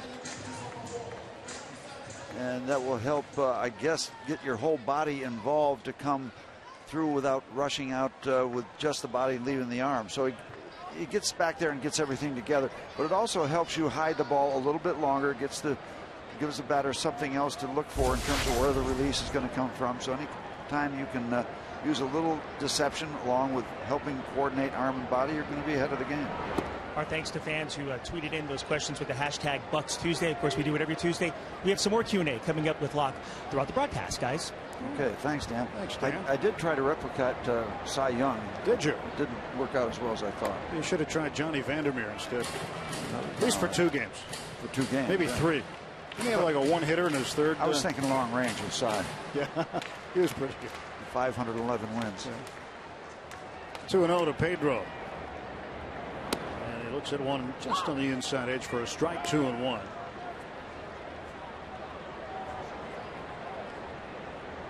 When you're struggling with something, Steve, anything in your game, whether it's fielding, throwing, or some other thing, how difficult is it to flip the switch between putting the glove down and not bringing that to the plate with you? Well, you know, I certainly wasn't a position player, but you have to be able to do that. Every aspect, your hitting requires so much concentration. So if you're not making the plays defensively, you don't want to think about that, but you want to think about swinging the bat. Like there's a rocket off the Clemente wall, and Pedro will be in with a double. That didn't take very long to get out there. But hitting requires so much concentration, and defense does. So if you're not thinking about your glove when you're hitting, you're in trouble. Double number 11 for Alvarez. Well, I think that's a good sign, Steve, seeing Pedro hitting the ball to that side of the field and hitting it hard. We've seen him get some opposite field base hits recently, but I think the Pirates would prefer he hit it hard and pulled it to right. Good contact there. He laced that ball.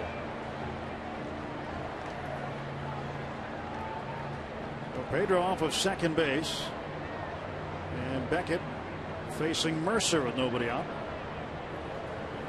And Jordy hits one high in the air to left field and deep. Crawford back. He's to the track. Crawford at the wall makes the catch. Alvarez will advance on the long flyout by Mercer. Boy, I thought he had enough. I really thought he had enough, but that is the big part of left field to the right of the 383 sign between 383 and 410. I thought he got enough of it.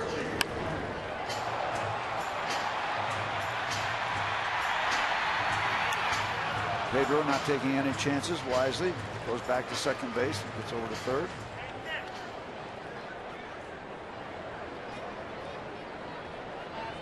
Don Mattingly is making his way to the mound. Pedro Alvarez is a little bit limpy.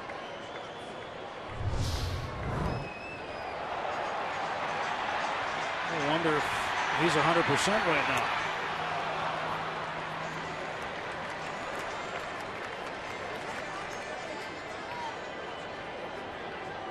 And Nick Leyva going over to ask if he's okay. And Pedro saying his knee, and Nick telling the bench there's something up with Pedro's knee. And they're flexing it. He didn't look right when he went into second base. And around first base, heading to second on the double off the wall. And there was a point where he slowed up a little bit and had a grimace.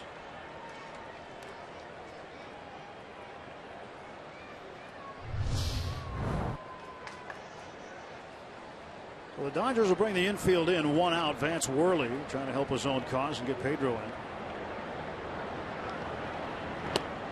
Takes a strike.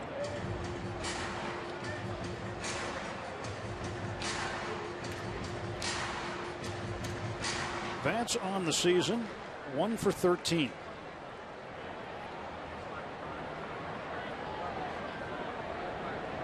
It's a 2-run lead in the bottom of the 4th inning. Well, he checks with Nick Leyva after every pitch like he should, but there's only one possible sign that Nick could give him that would mean anything. It would be the squeeze play. Other than that, you're on your own, young man.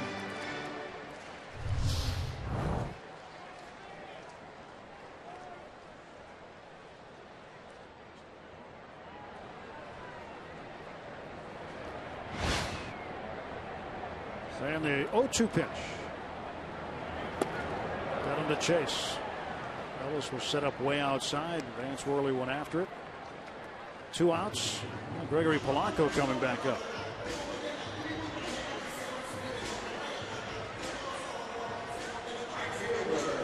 Coffey with a home run in the 3rd inning. Oh, he sat last night. Sometimes that can help. And maybe if you come back and play well, you can point to that. But Polanco is not going to face Josh Beckett. Beckett's night is done as Don Mattingly is coming out to get him. And veteran left-hander Paul Maholm will come in to pitch.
Polanco with a blast.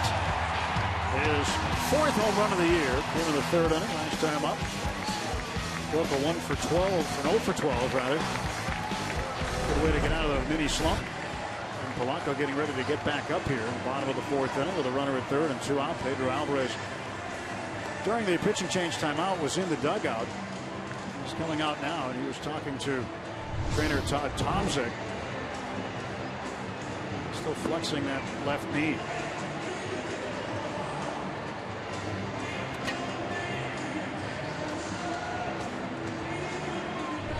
Obviously some concern on Pedro's part.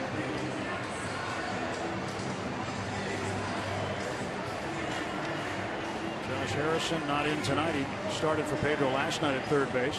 By the way, Harrison winning a Heart and Hustle Award for the Pirates this year.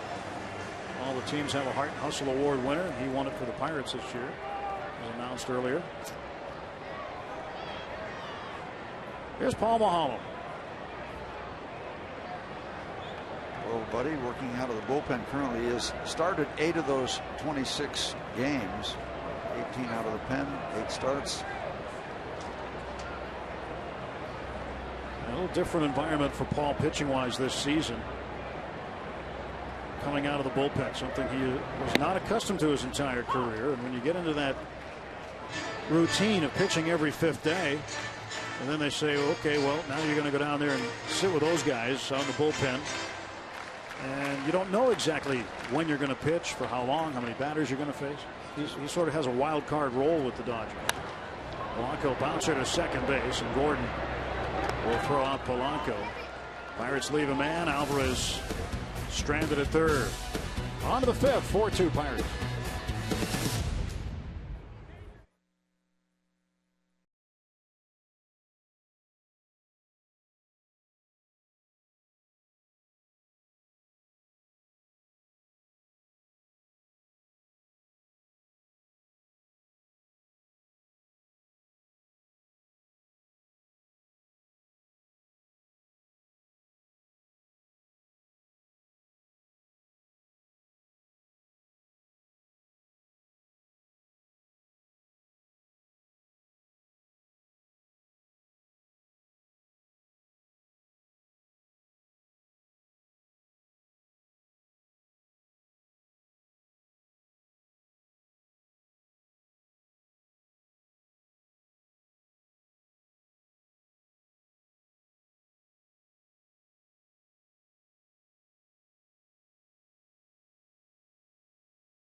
Baseball on Root Sports is brought to you by Fridays. In here, it's always Friday.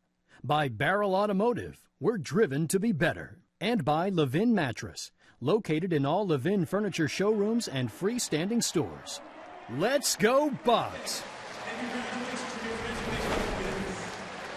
Josh Harrison comes out to replace Pedro Alvarez at third base to start the top of the 5th inning.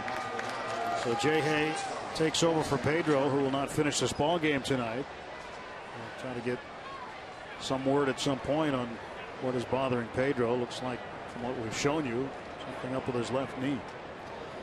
Remember the nickname for Willie Mays back in the day? Say Hey Kid? Say Hey. We got Jay Hay. The Jay Hay Kid. Yeah. Turner takes strike one.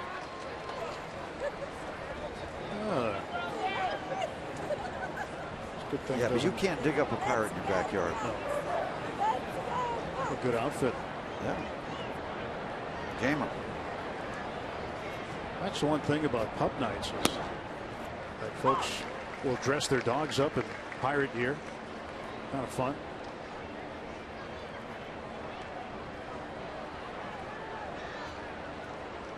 See the hat there and the Labrador on the left.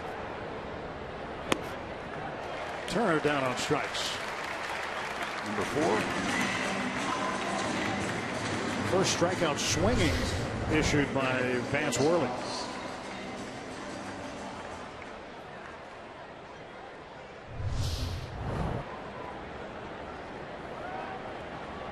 So Worley now will face Adrian Gonzalez. Gonzalez with a base hit and a sacrifice fly and an RBI.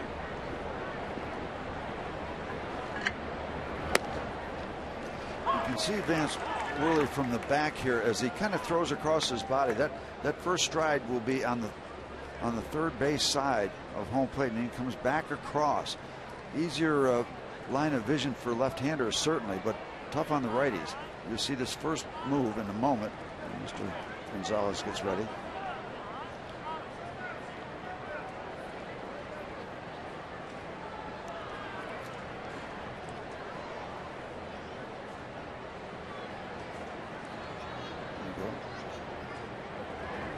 Steps over that way and then has to come back across, which helps him against the right-handers.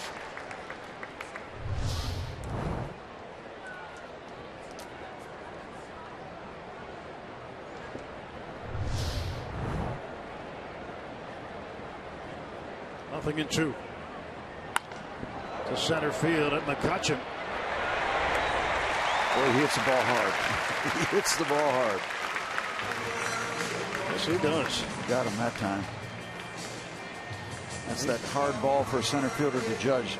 Really hit hard and right on the line. Not so much height to give you time or perspective. But, he was able to be there for it. 2 men out for Matt Kemp.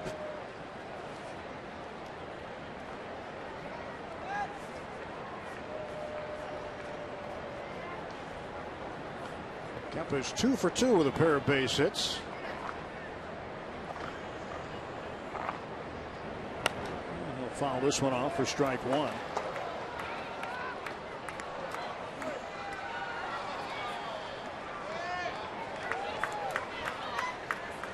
Earlier today, Don Mattingly was talking about Matt Kemp in right field. Again, Yasiel Puig is out for the 2nd straight game here in Pittsburgh. And Mattingly saying that he's been so impressed with Kemp's play that he would even consider Puig in center field, keeping Kemp in right.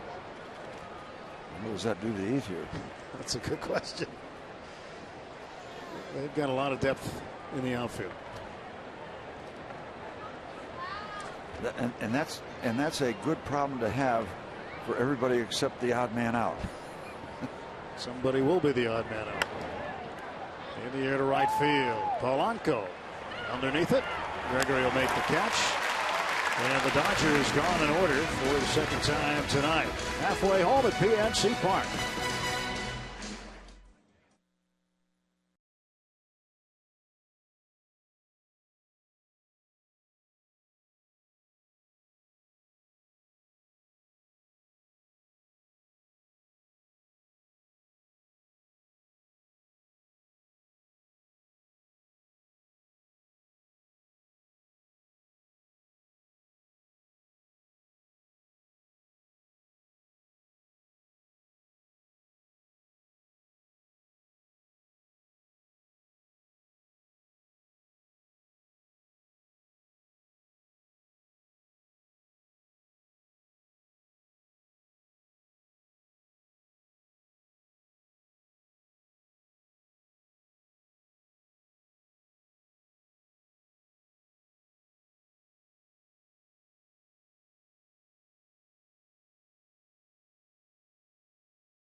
The Dodgers. Whoa, hello there. Easy, big fella. Here's our day automotive. This day in Pirates history. On this day in 1993, the Bucks came back from 3 runs down in the ninth to beat the Atlanta Braves at Three Rivers Stadium. With 2 outs in the ninth, Dave Clark hit an RBI single, and then Kevin Young followed that up with a walk-off 2-run hit. Clark, Young, and Jeff King each drove in multiple runs for the Pirates. Very stylish, yet understated. And Mahalam's pitch to Travis Snyder misses for ball 1. Meanwhile, back at the ballpark, it's just a 4-2 lead. We've had a lot of action because the home runs excite everybody, but it's still just a 2-run lead. Would love to add some more on. Notice Snyder fouled off. You know, the last time the Pirates had 3 home runs by 3 different left-handed hitters in a game at home was against Milwaukee on the 22nd of July in 2009. So 5 seasons ago, actually 6 seasons ago. Garrett Jones, Ryan Domit, and Brandon Moss. And Domit had 2 that game, and Moss had his first career walk-off home run. It all fits.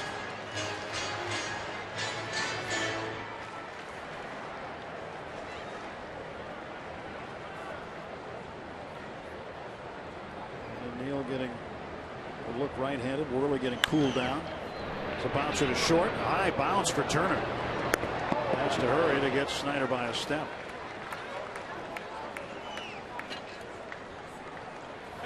We're going to win it. We're going to win. See more of Andrew McCutchen in Minneapolis, along with teammates Josh Harrison and Tony Watson, as we take you on a behind-the-scenes look at the Buccos All-Star Experience. Check out their red carpet arrival. Cutch's T-ball game. Mic'd up batting practices. And much more. It's Inside Pirates Baseball. Twin City Trio debuts Monday at 9 on Root Sports. Cutch is 0 for 2 tonight. Lined out sharply to Carl Crawford to end the first inning. And struck out swinging in the third.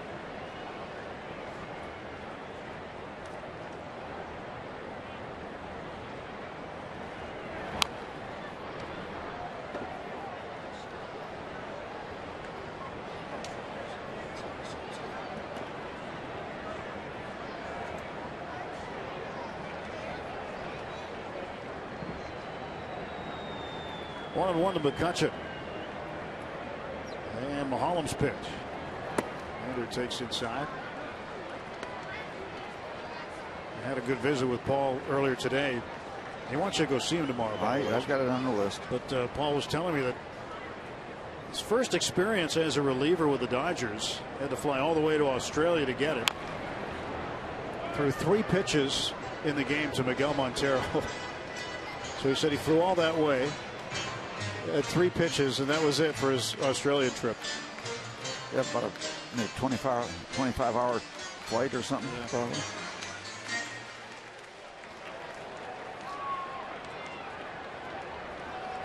Paul did a lot of good work for the Pittsburgh Pirates. A lot of good work.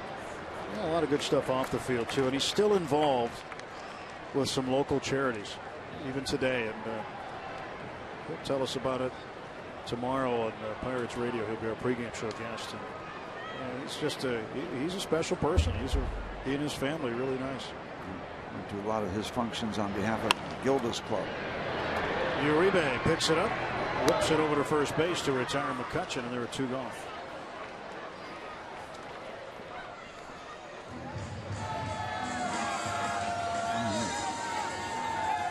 Looks like the Sarasota Kennel Club. I'm going to bet on that one. There's some Labradors. There they are. Cutch getting back to the dugout a little slowly after sprinting down to first.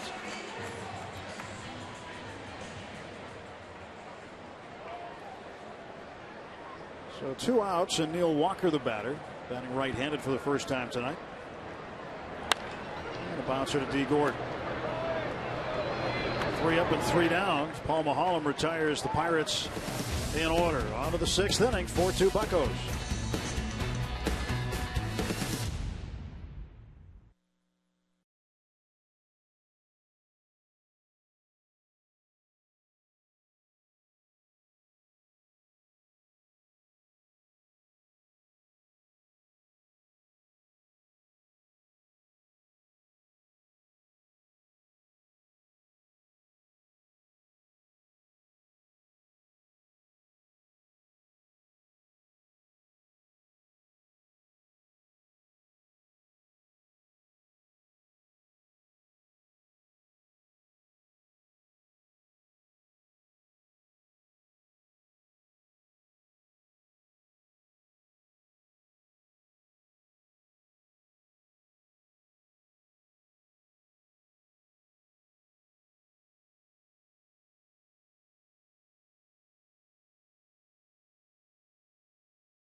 shots tonight from the Allegheny Health Network. And 4-2. Pirates with the lead as we go to the 6th inning. 6 hits for the Bucks. 3 of them have left the yard. Walker, Davis, and Polanco each with solo home runs. Josh Beckett chased from the ballgame before the 4th inning for the first time this year. Andrew McCutchen, who walked slowly back to the third base dugout, he's back out in center field. Pedro Alvarez has left the ball game last inning. In case you're joining us late, Pedro looks like he's got a sore knee. We have no report on Pedro from the Pirates, so Harrison is out there defensively for the 2nd straight inning. Pitch to Andre Ethier. Right at Harrison. GPS, global positioning. 1 man out for the Dodgers in the 6th.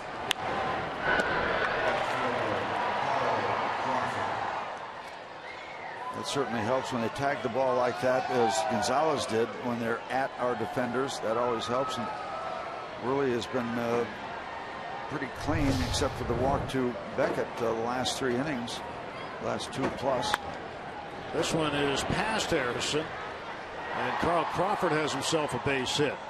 Snyder got it in quick and held Crawford to a single. 1 out base hit for the Dodgers. A little bit of the red flag. That ball was tagged. The ball previously hit right at him was tagged, and the ball Gonzalez hit was hit hard. And as the pitch count gets up and be close to 90, they're going to be watching Worley, I think, very carefully.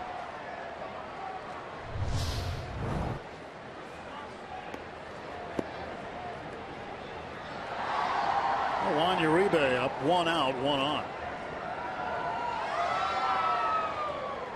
Worley throws to first base. Crawford has run. He's got 11 steals.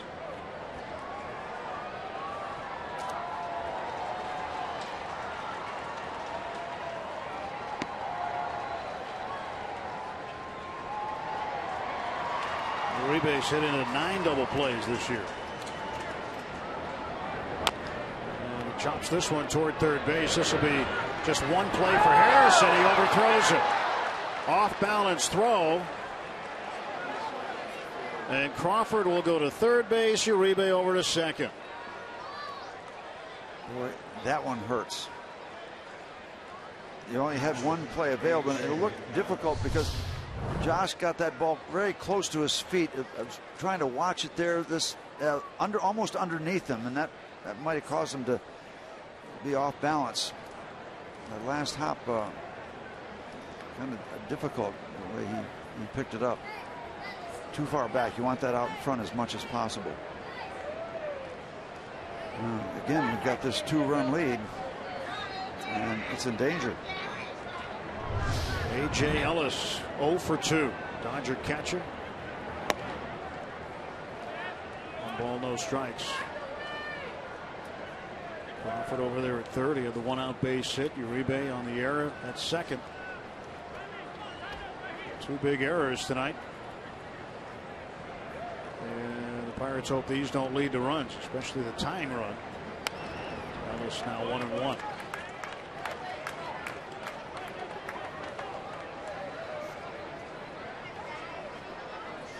Tough play to make coming in like that. And Josh was off balance when he let the throw go. That didn't help his cause. And Hurdle getting Jared Hughes ready to go.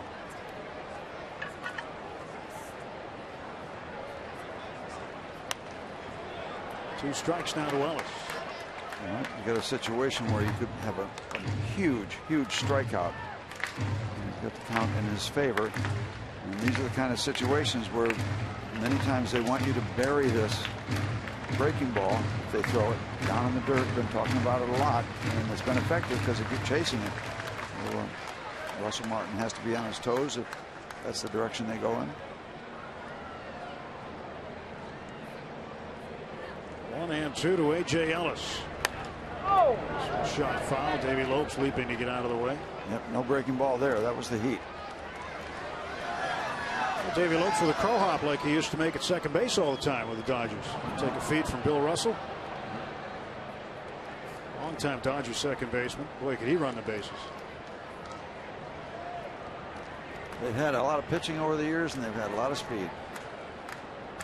And Willie Davis, Tommy Davis, Wills. Base hit to center field. McCutchen going to air it out. And this ball game's tied. 2 errors tonight have led to 4 runs for the Dodgers.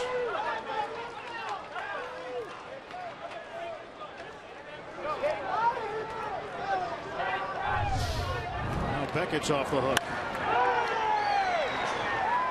Another fastball upstairs, and then Andrew catches a flyer.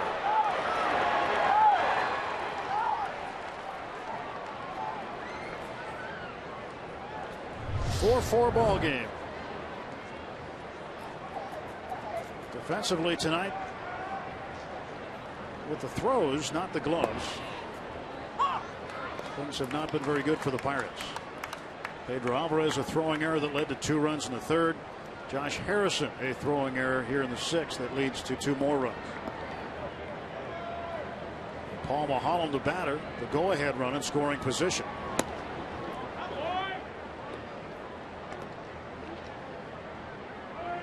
A.J. Ellis drives in a pair.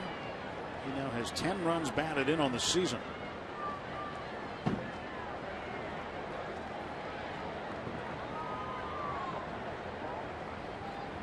Base hit for Ellis. He goes down to second on the throw by McCutchen. We haven't seen McCutchen make a throw like that in a long time. It's almost like our view, huh, Steve? Way up there under the rooftop. Probably not liking what he's seeing right now either.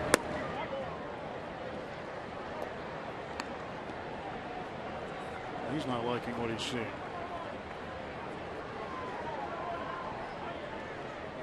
Jared Hughes looks like he's ready to go if need be.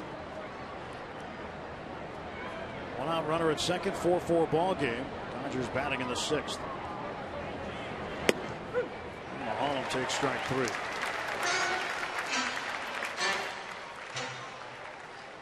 Well, 2 outs. And Worley now will face D. Gordon for the 4th time.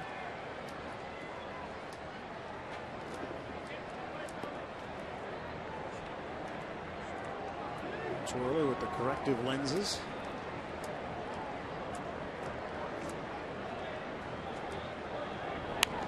This one fouled off. I know Vance has been asked if he'd consider LASIK surgery or something, so he didn't have to wear the glasses when he pitched. He's not too comfortable with the idea. He said maybe when his playing career is over. He said right now his eyes are too important to him to do anything to them. I've had it done, Steve. It's great. Laser? Yeah. Takes no time at all. Painless.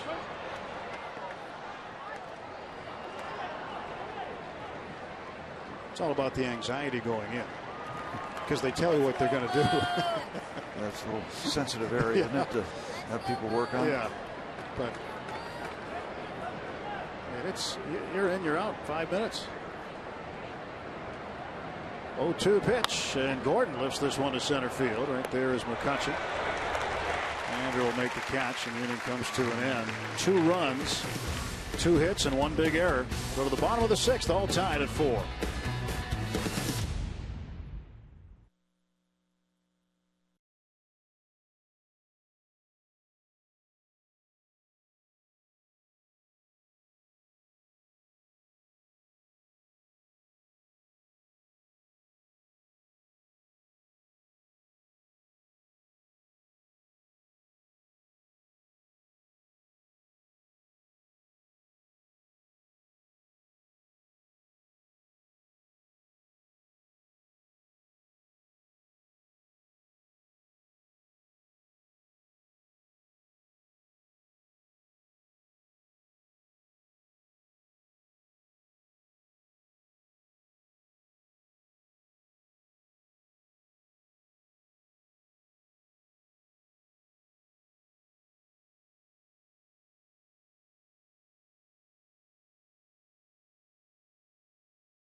Get an all-access view into the life of Starling Marte.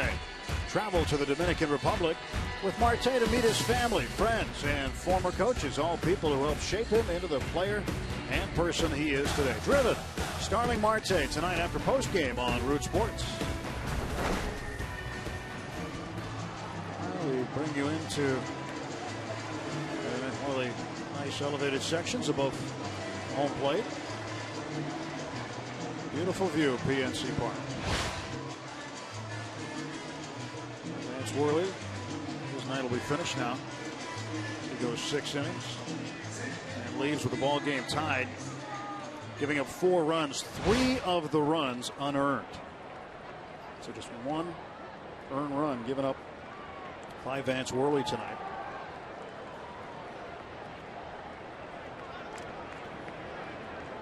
Russell Martin leads off. Holland deals outside. 1-0. 6 innings for Vance. 7 hits. Yep. Couple of walks, 5 strikeouts.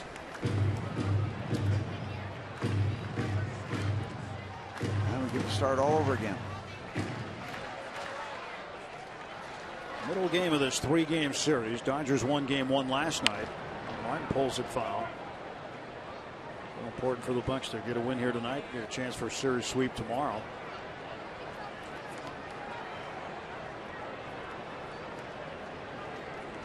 Milwaukee beat Cincinnati last night, Steve, in game 1 of that series. So the Pirates started the day 2.5 behind the division leading Brewers. St. Louis was idle last night, so they were a half game back. And St. Louis back in action tonight in interleague play at home against Tampa Bay. They're tied at 1. Early in that game, Milwaukee leading Cincinnati 2-0. Zach Greinke, you won't see him this series. And a base hit for Martin. Leadoff single for the Pirate catcher. You know, I'm just wondering too, Tim, when that opportunity to hit for Paul Mulholland came up, he had such a quick and efficient and tidy bottom of the 5th. Maybe Don Mattingly said, well, you know, we're even now, and maybe I've got a guy that's going to have a little hot streak. So yeah, you're thinking, because you've got the go-ahead run in scoring position at that point in time with 1 out. So maybe give a position player a chance at it instead of Paul. Paul does not have a good history with the bat. Well, maybe he just liked the way Paul pitched in the 5th. Anyway, the Pirates get it going here in the bottom half of inning number 6.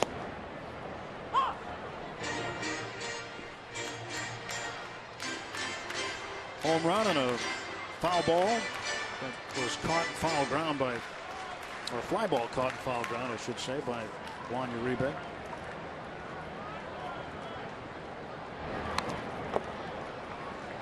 Two strikes on Davis. His first at bat. Launched it into the right center field seats.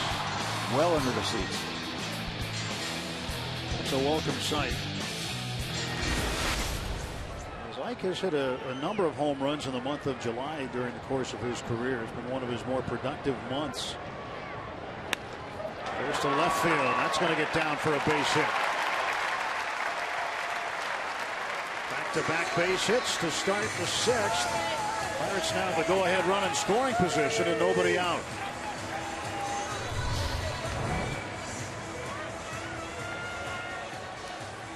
Out away, but upstairs. Not the best combination. You want out away and downstairs. Okay. Everybody checking out different things, checking out the bullpen. Ellis going to check things out with Paul Mulholland. They're going to talk about it on the infield. Well, Jamie Wright looks like he's coming on when we come back.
Do you ever go back to Santa's Village in New Hampshire, where he's from, and visit there or Storyland? Yeah, I don't go back to Santa's Village. I've been there a few times as a kid, but that's in Jefferson, New Hampshire, a little further away. Storyland, though, is that's another story. That's not far from where I live at all. I drive by Storyland a couple dozen times throughout the off season. Just a cool place for kids to go. It's fairy tale, this, that, rides. There's princess and kings, and it's like a tiny little Disney World, but somehow I say tiny, located in Bartlett, New Hampshire, Jackson, New Hampshire, or Intervale, one of those towns. But yeah, I go by Storyland all the time. Well, Jeff kind of piqued my interest, so I'd like to learn more about some of these places to see in New Hampshire. Tim, any chance you can help me with that? I've been to Santa's Village also, yeah, up in Jefferson, and there's areas we used to go as a kid with my dad, my brother, and I up in Whitefield and Jefferson and Littleton. So good stuff. Yeah, it's nice up there. Jamie Wright's on the pitch now for the Dodgers. Should have asked him about the name of the highway you have to get to Jeff Locke's house. The Kangamangas Highway. Oh. Sounds dangerous. It is, actually.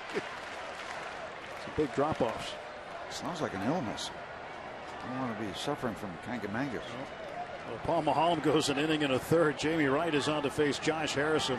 Harrison's first plate appearance. It's taking over for Pedro Alvarez. 2 on, nobody out. 4-4 ball game. And Wright, the veteran right-hander, former starter, out of the stretch. And Josh lays down the bunt. Perfect. Uribe throws him out. Sacrifice for Harrison. And now Martin to third and Davis to second. 2 men in scoring position. Josh gets the job done. Made it look easy. Incidentally, the report on Pedro Alvarez, left knee discomfort. He was removed from the game after the 4th inning. Harrison, a productive sacrifice there, moving 2 men in, and now the go-ahead run is at third for Jordy Mercer. See if he can catch a gap like he did in that walk-off hit earlier in the homestand. Well, the Dodgers are playing him a little bit over toward right center. Ethier is a couple of steps toward right center. You can see him way out there, so there is a gap in left center for him. That's where it happened.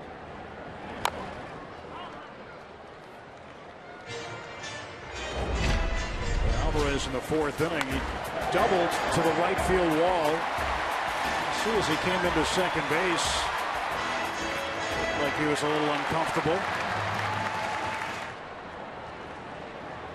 Flexing his knee while at third base and pulled from the game. 0-1 pitch to Mercer.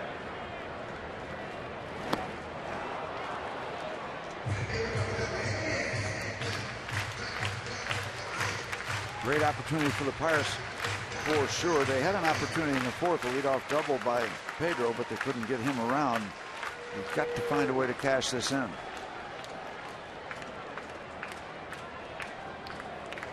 And Jordy in a defensive mode now. Let's see if he shortens up, tries to make contact. So if he hits the ball that he hit in the 4th inning, which I thought was a home run, we'll have plenty of time to get around. There is Wright's 0-2 pitch. Outside a little high. 1-2 to Jordy. Well, those close pitches when it's 0-2, men on second and third, 1 out. Those are tough pitches to take. There's a little intestinal fortitude. The last thing you want to have happen is to be called out on strikes. Anytime, but especially in this kind of deal. And the 1-2. Not even now to Jordy. Tried it outside, or they tried it, I don't think intentionally, with a breaking ball inside. You usually don't try to throw curveballs inside the right-hand batters. Gabby Sanchez in the on-deck circle. He would bat in the pitcher's spot. Second and third, one out. 2 balls, 2 strikes to Jordy Mercer.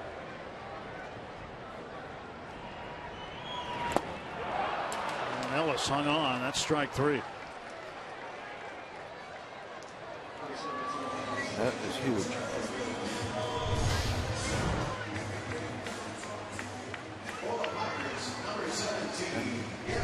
There again, tough pitch to take. You can get rung up on that one. That's very much a pitcher's pitch.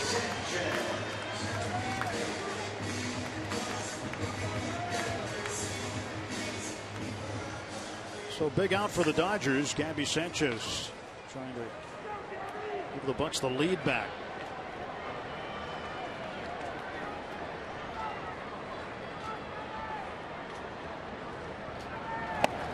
If the Dodgers wind up winning this ballgame, they will come back to that strikeout, that great pitch thrown by Wright.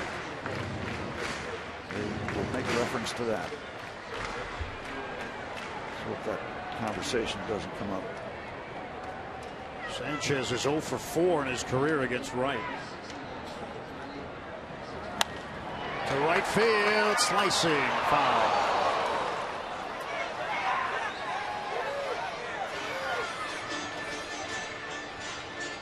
One and one. Martin back to third. Davis back to second. Jordy Mercer. That'd be a tough feeling for him, knowing he struck out in a great situation. Could have got at least one in with a fly ball somewhere. Wright made a terrific pitch on him.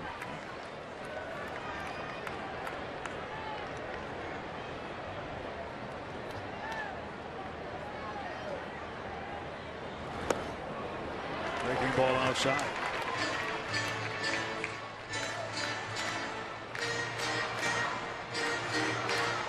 Pirates took the first 3 games on this homestand against the Colorado Rockies. They'll play them again right after this series against the Dodgers starting Friday. Rockies put Troy Tulowitzki on the disabled list today. Justin Morneau went on already. So they're without half their infield. They continue to struggle as the Pirates' sojourn against the West will continue. But San Francisco and Arizona after that. 3-1 to Gabby. Ball 4 and the bases are loaded for Polanco.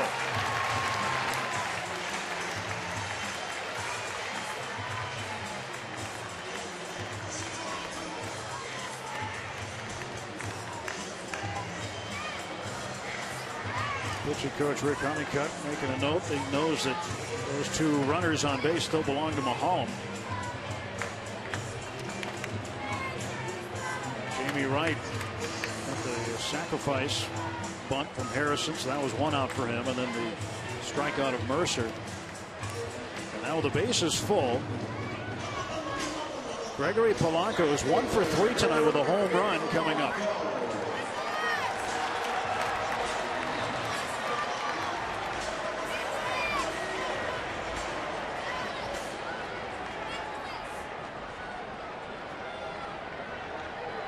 .248, broken 0 for 12 skid in the 3rd inning with a home run to right field.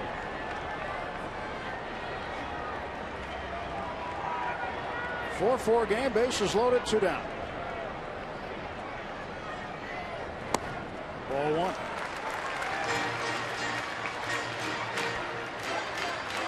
Russell Martin over third base.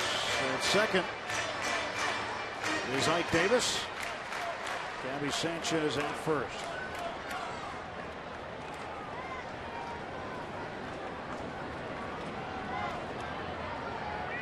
1-0 pitch coming to Polanco from Jamie Wright. Foul tip.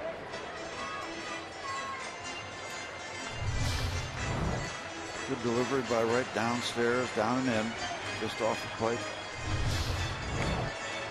A situation where you don't want the youngster to try to do too much. Stay contained, don't overswing.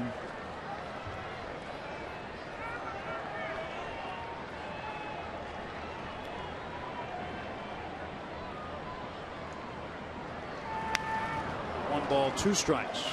That ball was upstairs, looked a little bit higher than Wright would have intended. Making that formula of down and in, up and away.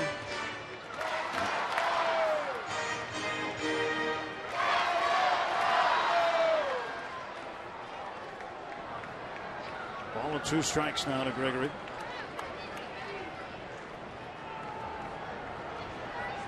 And right, the stretch.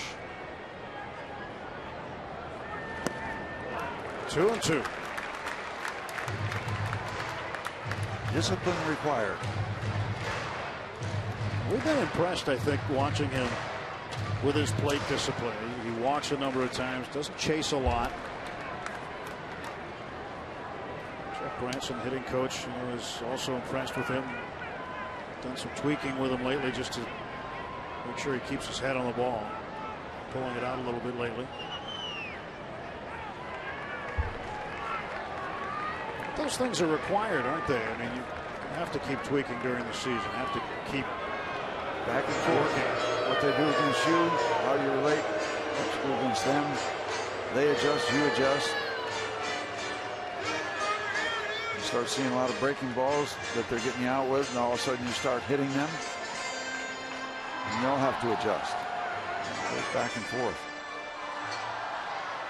Especially so with a young player that has not established a lot of patterns yet. Both hitter and pitcher, young players. Polanco is 0 for 6 with the bases loaded this year. A couple of RBIs.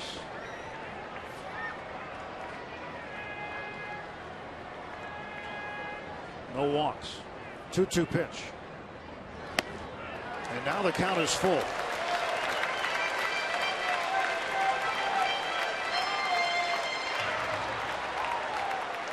How many times do we say it? Maybe the pitch of the game coming up?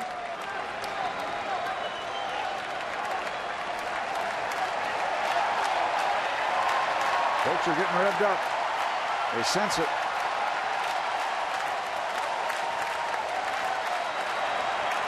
The payoff to Polanco. That's in for a hit. Martin scores. Here comes Davis. Gregory Polanco with a clutch base hit on a full count with 2 outs, and the Buccos back in front 6-4. What a terrific at bat! What a terrific at bat for a youngster with the pressure on,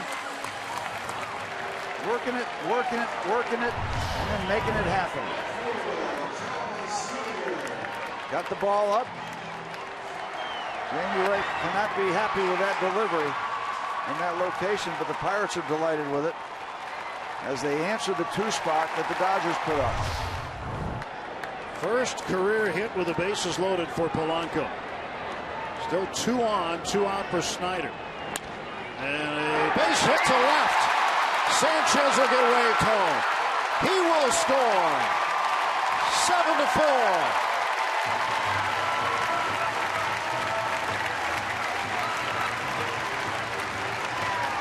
Keep the ball rolling.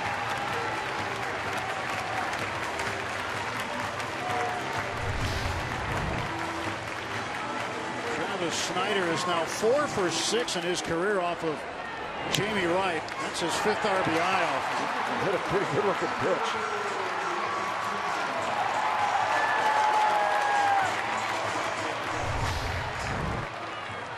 The book closed on Mahalam. He'll be responsible for the first 2 runs. Here comes Rick Honeycutt. There's Gregory Polanco with a big clutch hit. The concentration. Head stayed on the ball that time, and he took it the other way.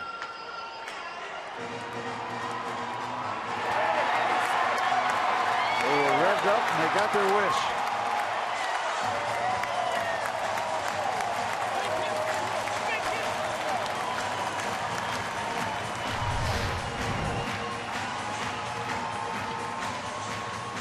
It's going to be so fun, Steve, I think, to watch him develop. I mean, he is just barely getting started.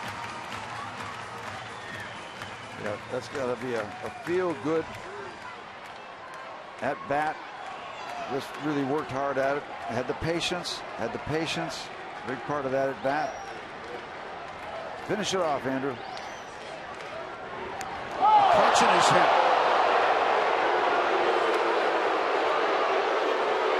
Ben Potenziano running out to check on the well-being of Andrew McCutchen. He says he's all right. The bases are loaded again, full of Bucks.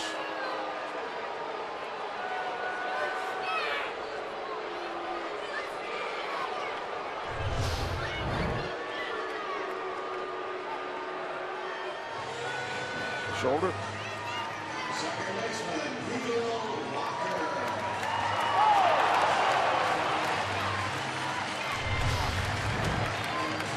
Pitch down there at first base, and this will bring up Walker. And now a really good opportunity for the Pirates to blow this game open. Up by 3 runs in the bottom of the 6th. Walker facing right. And here comes Polanco. It is 8-4. A wild pitch by Jamie Wright plates another run.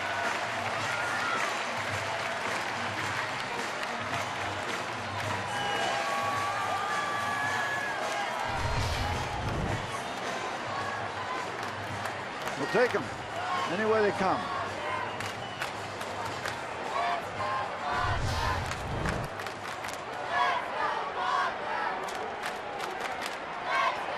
Four runs in the 6th. 2 men in scoring position.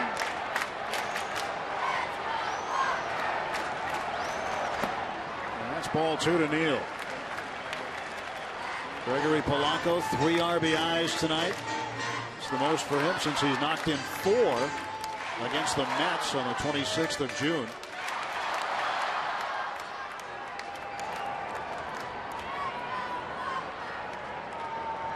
Two ball, no strike pitch to Walker. Put it away, Neil. Right up the middle. Turner with a one-handed grab. 9 men come to the plate, and 4 of them score in the 6th. Gregory Polanco, clutch 2 out.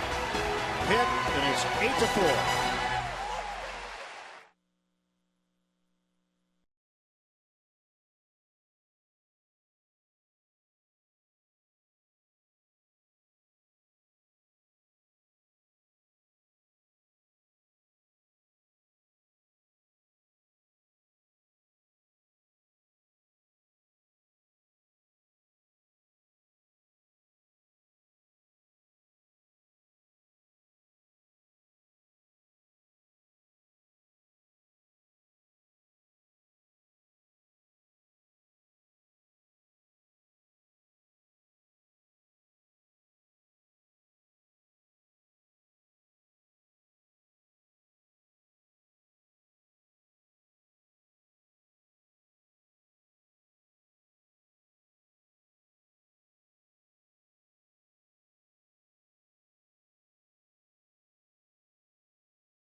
Telecast is presented by the authority of the Pittsburgh Pirates and may not be reproduced or retransmitted in any form.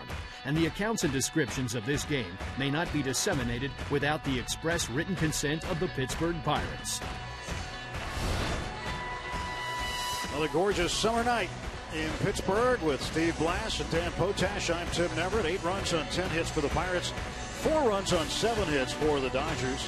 A.J. Ellis had a 2-run single. Josh Beckett didn't last to the 4th inning for the first time this year. 4-run 6th. And Gregory Polanco with 3 RBIs tonight, including a solo home run. Neil Walker and Ike Davis also with home run. Her grandma loves the Pirates. I'll tell you what I love about that inning, Tim, that Tim Worley was a beneficiary of all that, because the 4 runs he gave up were not much of his doing. So he is in line to get the win if things work out for the Bucks.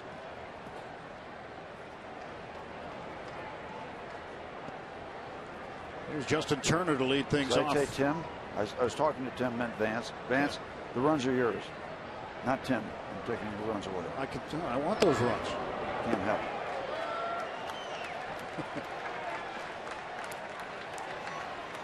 Beckett is not going to no us tonight. Well, that is true. Very true. And the other sign's upside down. Neither is Hideo Nomo. 1-0. Now the Dodgers and Pirates have had these battles in the past, but not in the recent past. Justin Wilson's been ejected from the ball game. Andrew McCutchen was hit by Jamie Wright. Clint Hurdle's coming out, and he looks like he's pretty upset. And he is going to get in the face of the young umpire, Toby Basner, who threw Wilson out of the ball game. And we don't know if either bench was warned after the time when McCutchen was hit by a pitch. But Wilson's night is quick. And now he is out of the ball game, and the Pirates will have to get somebody in there. Wilson not too pleased. We'll get an early shower. Now the Dodgers and Cardinals in the last series had some tension like this. Sunday night. And Saturday as well. Puig was hit Saturday on the left hand. Ramirez on the left hand on Sunday. And they have missed the last 2 games as a result. Clayton Kershaw was the pitcher on Sunday night in St. Louis. And now Clint Hurdle's been thrown out of the ball game. Jeff Nelson, the crew chief, has sent him.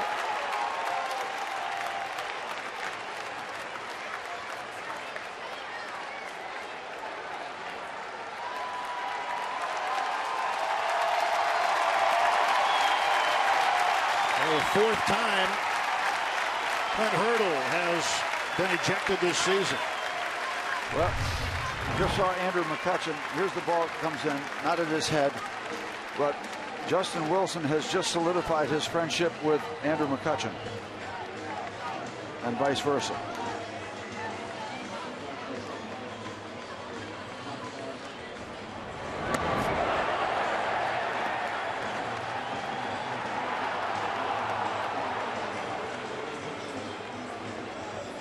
Turner plunked, and what the home plate umpire immediately interpreted as retaliation for McCutchen being hit last inning.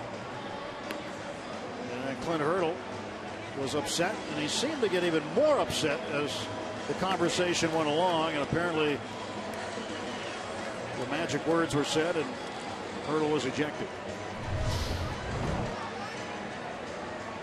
Jared Hughes will be the new pitcher for the Pirates. He'll get as many pitches as he needs to warm up. We'll step aside.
of the 7th inning. Andrew McCutchen in the bottom of the 6th was hit by a pitch.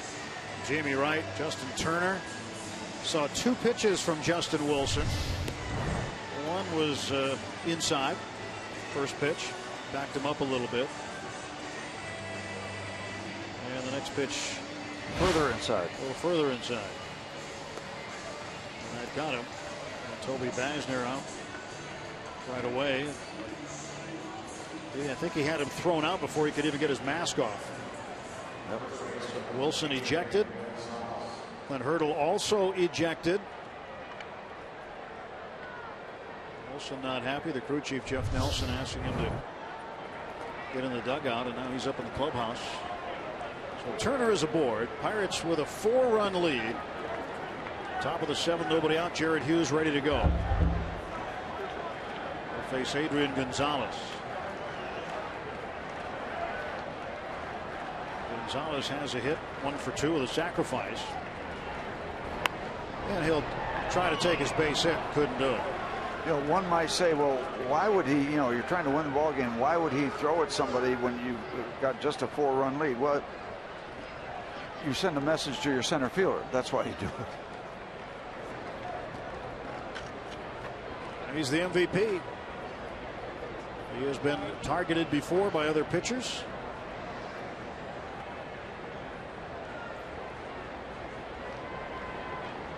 He was hit tonight.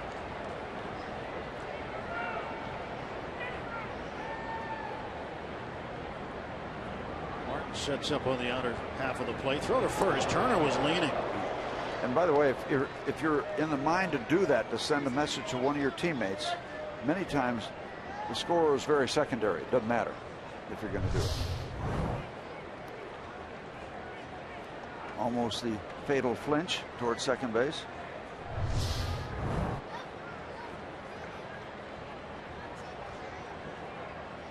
Nothing in one pitch. Swung on and belted deep to right center. And this ball is gone. Adrian Gonzalez makes it a 2-run game at 8-6. Home run number 15. As he continues to torment the Pirates. Does he ever? I mean, he has hit the ball. He's already had a real good series, and we're just opening the second game. He just hasn't missed anything. One of those runs charged to Justin Wilson and one to Jared Hughes.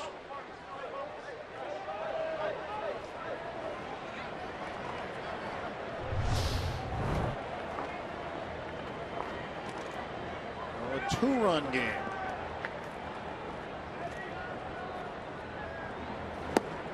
At Kemp, a swing and a miss. Nothing in one to Kemp. Kemp with 2 hits and 3 trips tonight, 2 base hits. Well, there's a reason his nickname is A-Gone. I'm surprised he just has 10. Yeah, he's got 3 RBIs in the game tonight. 65 on the season.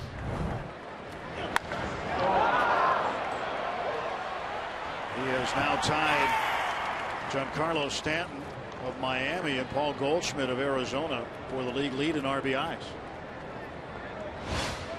Last night with 3 for 3, 2 doubles, a couple walks. Monster series on the way for Adrian Gonzalez if he keeps that up. He's trying to hold on.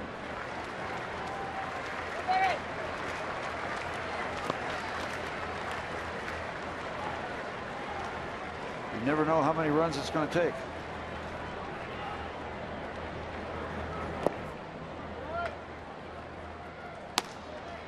Tony Watson getting up now.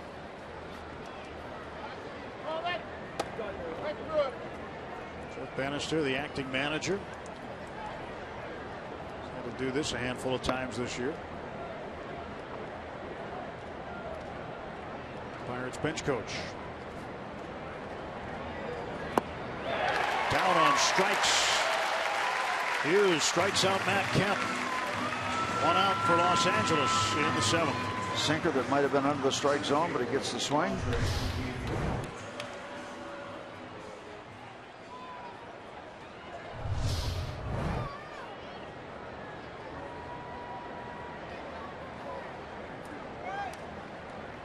Hughes will now face the center fielder, Andre Ethier. Ethier had an RBI base hit in the 3rd inning. 1 for 3. 1 out, bases empty. A little bouncer foul. You want Jared to get through the 7th inning so you can set up your sequence of Watson and Melanson if needed, if the Pirates don't add on. Big item here for Jared after the home run to come back and put up 3 outs.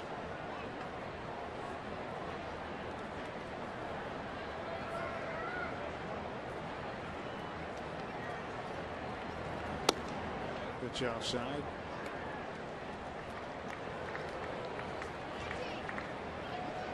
Adrian Gonzalez, former Padre, former member of the Red Sox. Back playing on the West Coast. Tearing it up for the Dodgers. How about that for a cap, Steve? Comes with its own camera. It's gone further than we would think. And it's the rally cap inside out, or whatever they call it.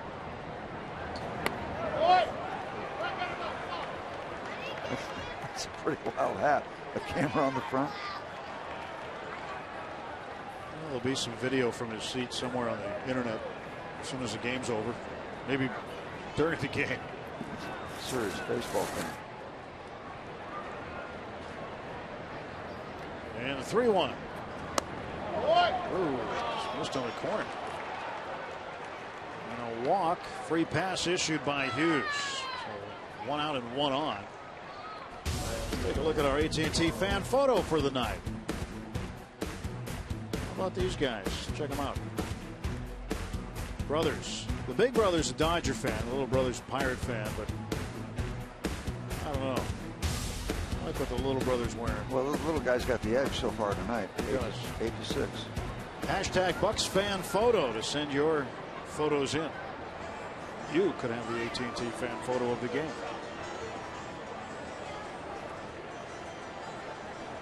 How about this guy? Well, see, he broke his wrist knocking that guy out. He got in a fight with a non-Pirate fan. Got the orange cast so everybody can see it. Yasiel Puig looks like he might be getting activated here. Did not start last night, didn't start tonight, but he is listed as available off the bench. And he is heading over to the bat rack. Putting a batting glove on. They're going out and tell Jared Hughes to throw a ground ball right at somebody. 1 out, Carl Crawford the hitter. Crawford 1 for 3. Crawford represents the tying run. And a ground ball to first. Ike Davis will cut off the baseline and tag Crawford and get the out. Okay, got the ground ball to somebody. Step 1. Now do it again.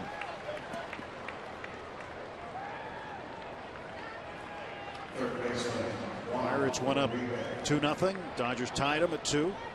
Pirates went up 4-2. Dodgers tied them at 4. Pirates went up 8-4. Dodgers put 2 up. Make it 8-6. Well, before the game started, we talked about working hard to beat the good teams that have winning records. Well, the Pirates are working hard. So Ernesto Frieri now in the bullpen, the right-hander. The lefty Watson has sat down. 2 outs and a runner at second base. That's Ethier. Uribe takes a strike.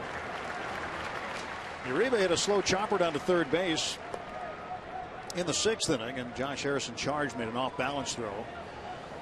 It bounced and went into the seats for an error. Uribe would come around to score. Hit by A.J. Ellis. 0-1. And there is a chopper to Harrison. It's a foul ball.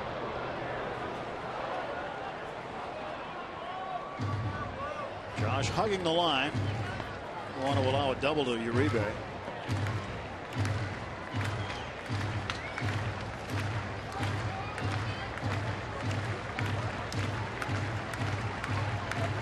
Nothing in 2 to Juan Uribe. Jared Hughes, second pitcher used this inning. Justin Wilson started it, hit Turner, was ejected. And the 0-2 pitch. Swing and a miss. He struck him out. Uribe down on strikes, and Hughes gives up the home run to Gonzalez. And we have reached the 7th inning stretch. Pirates 8, Dodgers 6.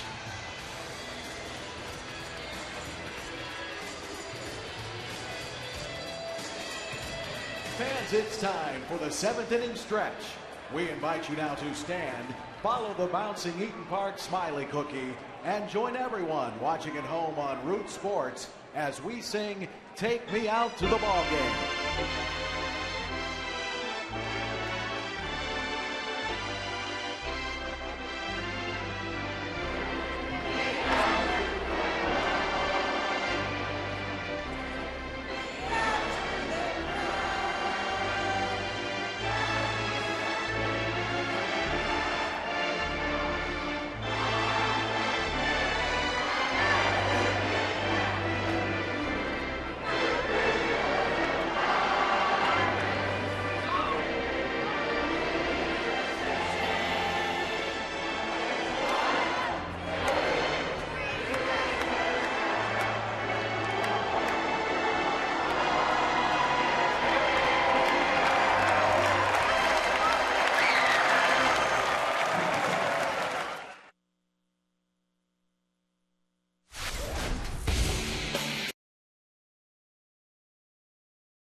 Great images tonight from PNC Park from the Allegheny Health Network Supermo. 8-6 Pirates. We go to the bottom of the 7th inning. Jamie Wright pitching to Russell Martin. Martin led off the 6th. 9 men came to the plate in the 6th inning. Russ had a leadoff base hit, would come around to score. 2-run lead, 10 hits for the Pirates, 8 hits for the Dodgers. And Russell Martin is hit by a pitch. That's the second man Wright is hit. And he's not ejected? Why is he not ejected?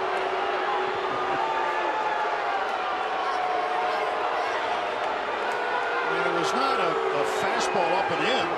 But well, the umpire has the discretion to decide in his mind whether it's intentional or not.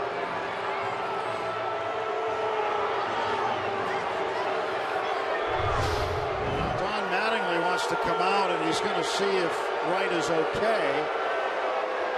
One of the trainers coming out with him.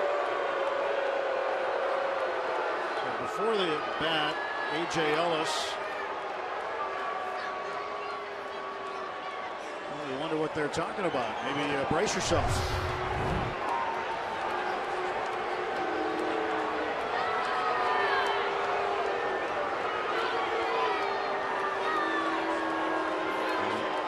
Deciding that he's okay to continue. And the fans certainly don't like it. That's understandable. Their guy got thrown out. But not every hit batter is a result of an intentional piece of work.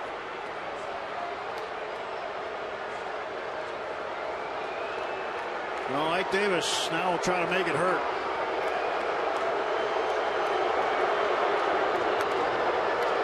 They're vocal tonight at PNC Park, that's for sure. Well, they're hollering for their buckos to get what they feel is equal justice. But not every hit batsman is intentional.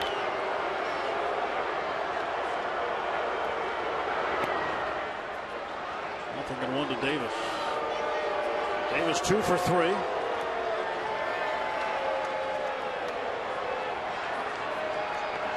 Jamie Wright was on a staff in Colorado and Clint Hurdle was managing. He was a starting pitcher back then.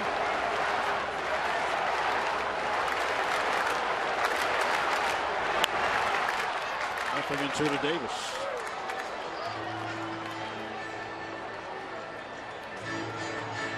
It's 0-2 tonight. Well, Toby Basner deciding that he didn't feel it was intentional. It's his decision to make. But after what we saw, maybe it was, maybe it wasn't. Whether it was or wasn't, what we saw before, it's hard not to run a guy after you just did, I would think. If you think it was intentional. 1-2.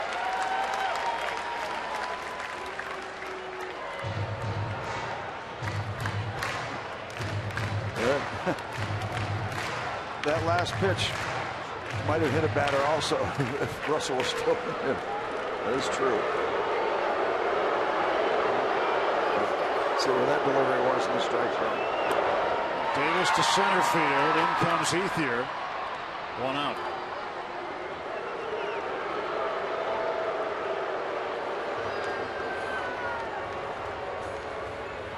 I'll tell you, the fans delivering a message to their Buccos for sure.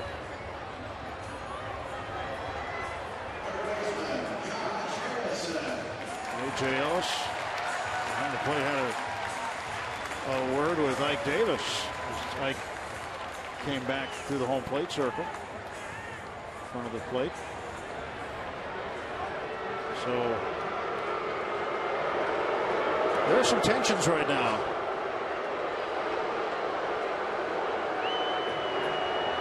Martin breaks for second base.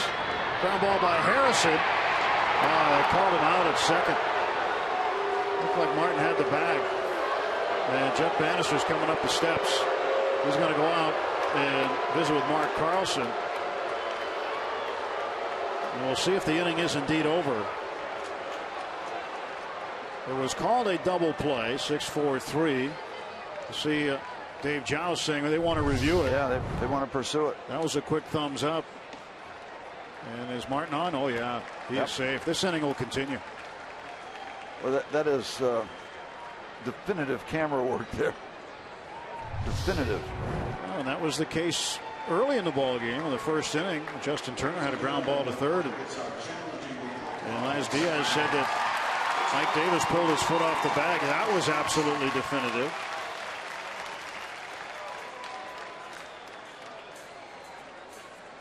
And so even from this distance, it looked like Martin was safe. And, of course, the camera hopes to back that up. Great work by our camera people here tonight. Every night. Should help the folks in New York.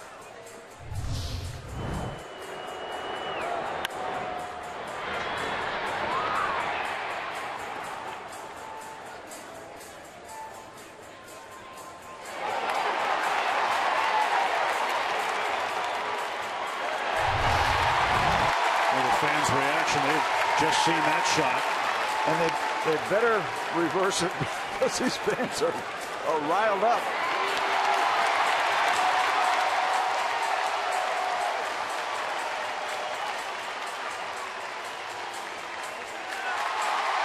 All right.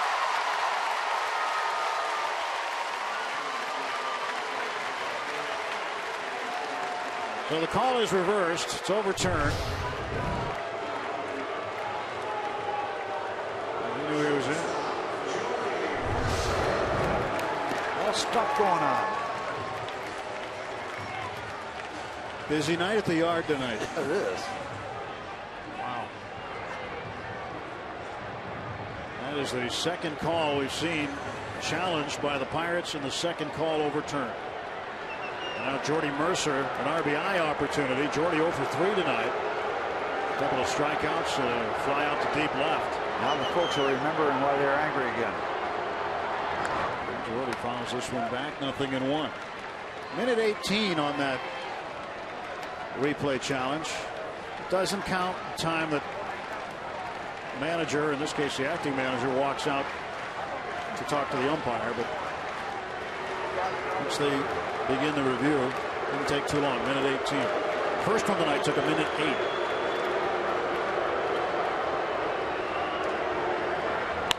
Mercer slowly hit ground ball, charged by Turner. He throws out Jordy. No runs, no hits, and no errors. On to the 8th. 8-6 Buccos.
Tickets. Save up to $10 off tickets to every weekday matinee and every Friday home game when you use your PNC Bank Pirates debit card at the ticket windows, or go to thepirates.com/PiratesCard.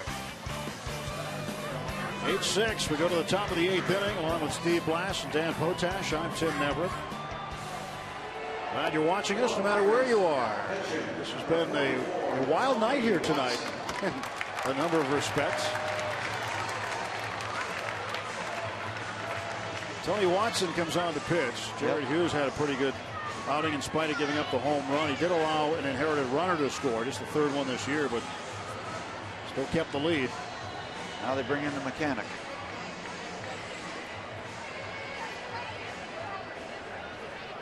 What did Ray say he calls him? The Beast? Yep.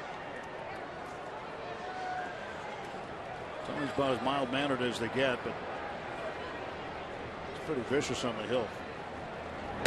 Ellis takes ball 1. Well, you hate to use this. He's like the assassin. He comes into town, does his business, and then gets out of town. A.J. Ellis had a 2-run single in the 6th inning.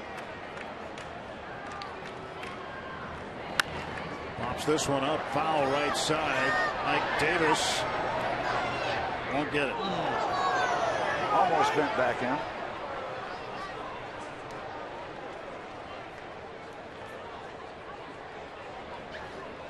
Jamie Wright, the pitcher for the Dodgers.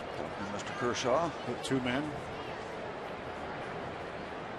Andrew McCutchen and Russell Martin. Mr. Kershaw was involved Sunday night. So yes, he was. Yes, he was.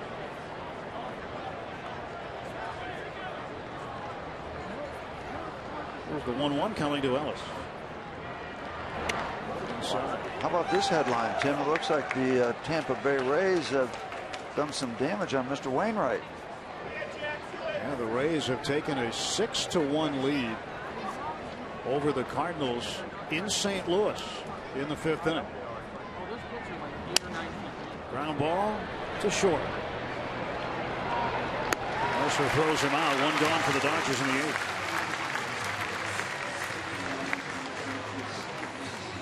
That's something that's not done a lot at Busch Stadium.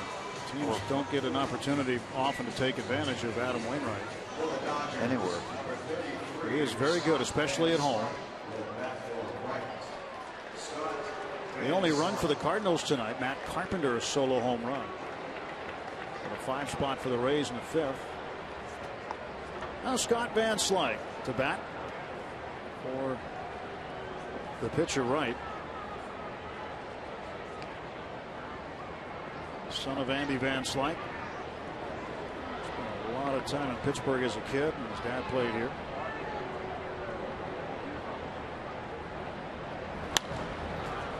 This one popped up down the right field side. Long run for Davis. And Ike will not get it. Ran into the wall and the fan. There's your poster back. At least Ike was polite about it.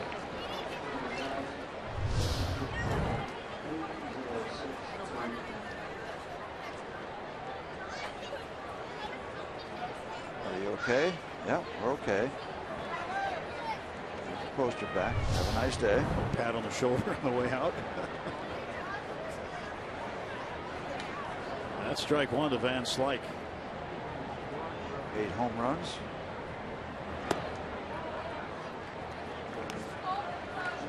Van Slyke plays the outfield and first base.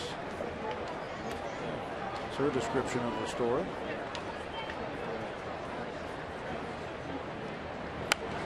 Meanwhile, coming from LA, if she's come from LA, pretty good seats. Well, there could be some Dodger fans in Pittsburgh. I think those in LA would be the actual box seats. Would they have those boxes? Where they have tables at your seats? Yep. Dodger Stadium, the 3rd oldest ballpark behind Fenway and Wrigley. 3rd oldest, believe it or not, is Dodger Stadium. One of my favorites for sure. Just great landmark in Los Angeles, great landmark in baseball. 1-2 to Van Slyke, nobody on, 1 out.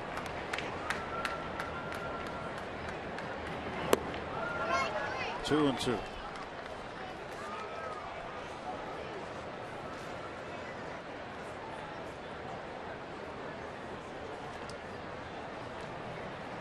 Chris Perez getting loose for the Dodgers. Oh, good looking pitch. Tough pitch to take, but Scott does. Must have run out of razor blades in LA.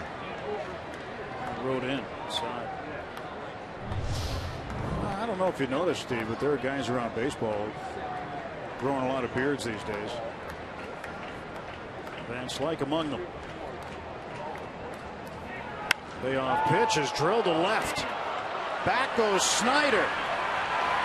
And Scott Van Slyke hits a home run in the city where his dad hit a lot of them. Number 9. It's a 1-run ball game at 8-7. That is just the 3rd home run Watson has given up all season.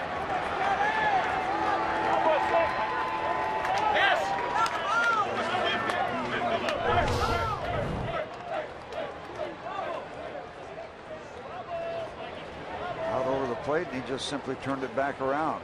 That's a lot of strength.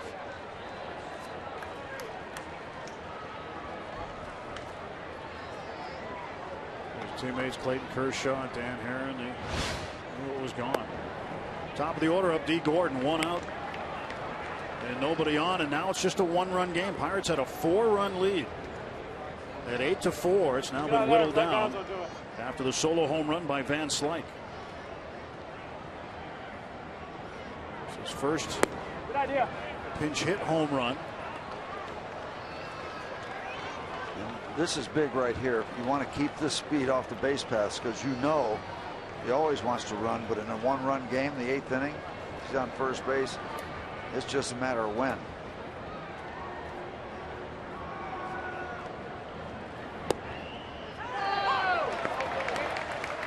Well, the 3 runs that have been scored by the Pirates, by the Dodgers rather, since the 7th inning. Three different pitchers have given up a single run. Wilson charged for one. And Gonzalez home run. That was Hughes. And now the home run by Van Slyke belongs to Watson. Estimated distance 397 feet on the Van Slyke home run.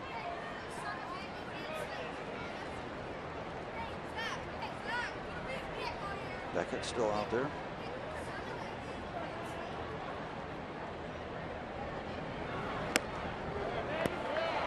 Russell Martin held that ball there. He thought that was a strike and called a ball, and now the tying run is aboard with the fastest man in the ballpark at first base. Where is this pitch? That's a strike. Yep, according to that grid. Ray Searage will come out and pay Tony a visit. And now you got to deal with the extra pressure that D. Gordon adds when he's at first base. Major League's stolen base leader with 45.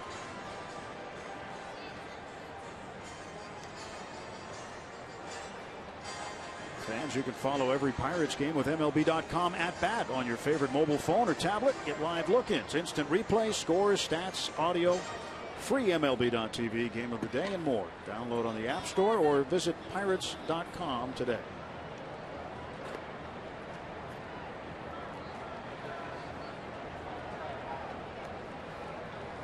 Justin Turner 0 for 2 tonight. 1 out and 1 on. Watson throws to first and Gordon back.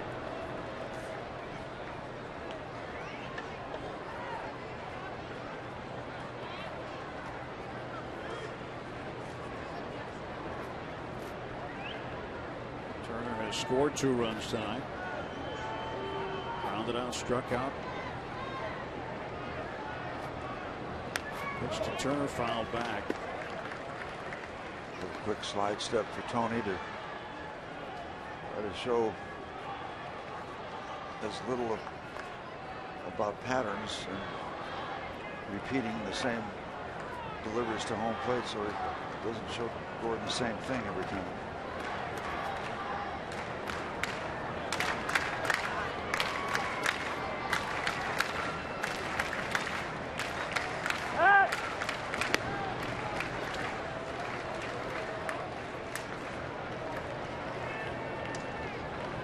Don't see a lot of base stealers like D. Gordon and Billy Hamilton, guys like that in recent years anyway. Certainly you don't see guys like Lou Brock and Ricky Henderson around. Tim Raines.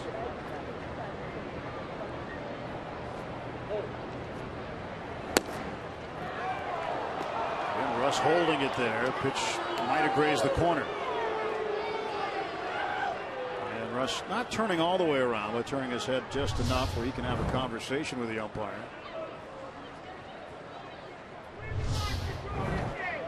You're not going to get all those calls.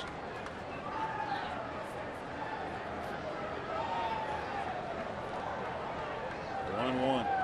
He's getting dicey here in the late innings.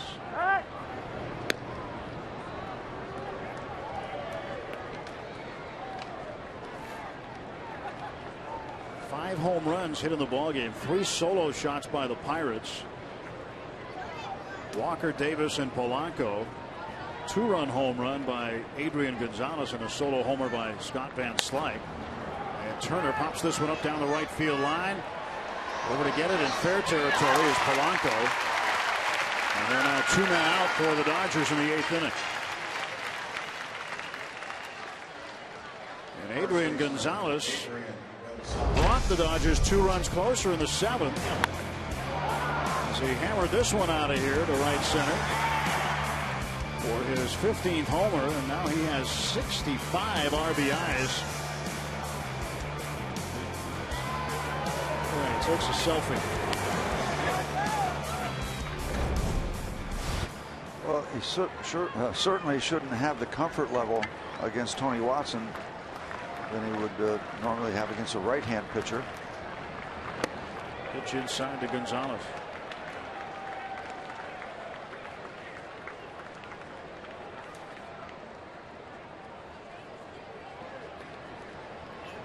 Somebody's getting them out, hitting 259.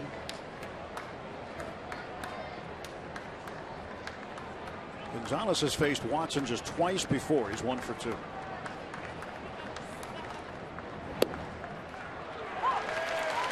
Got a call there, and it's 1-1. Almost like a delayed call. Took a half a second extra, but the right hand went up.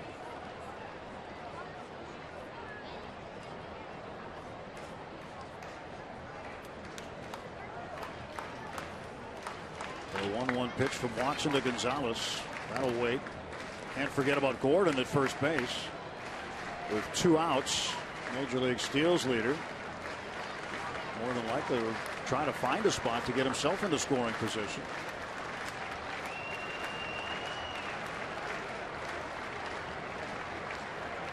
Gordon was selected to the All-Star squad for the National League this year.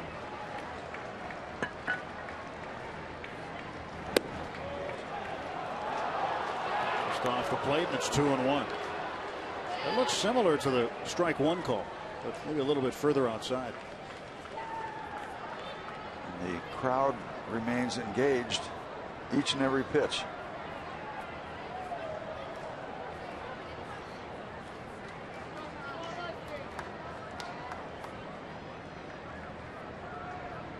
And the 2-1 from Watson.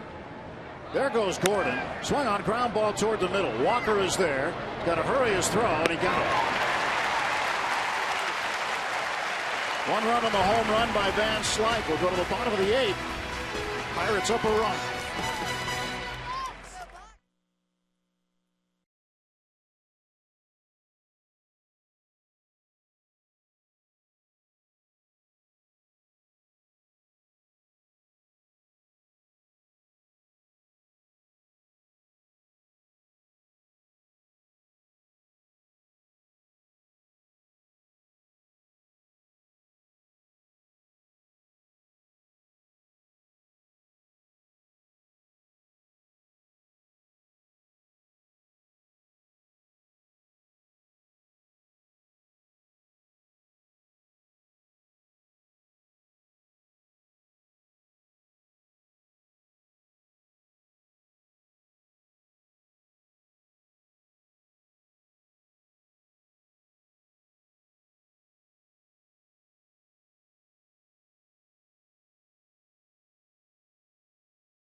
The Rivertown Brewing Hall of Fame Club. It's open to all fans. All you need is a game ticket. Grab a bite to eat or enjoy drink specials after the game. It's all at the Rivertown Brewing Hall of Fame Club. Join us next time you're at the ballpark. On with Steve Blass, Dan Potash, Tim Everett here in Pittsburgh tonight. 8-7. Kind of a wild night here at the ballpark. And Pirates now looking for a little insurance. Scott Van Slyke made it a little closer with a solo home run to left.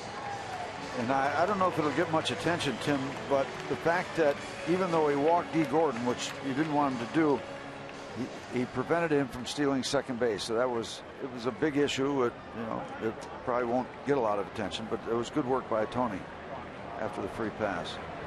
Chris Perez facing Michael Martinez. Martinez pinch hitting in the 9 spot. Tony Watson. An inning of scoreless relief. I beg your pardon. Give up the home run. 1 run. Just used to saying that all the time. I am. It's force of habit. 1 run on the home run by Van Slyke that we just talked about. 1 walk and no strikeouts. Martinez with 1 hit for the Buccos. Came yesterday in the 7th inning. He's batting right-handed, had an opposite field single. Tries to go the opposite way this time and knocks it foul.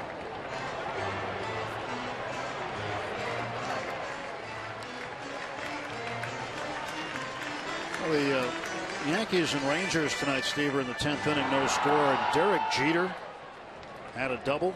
And he surpassed Lou Gehrig for the most doubles in Yankee history with 535.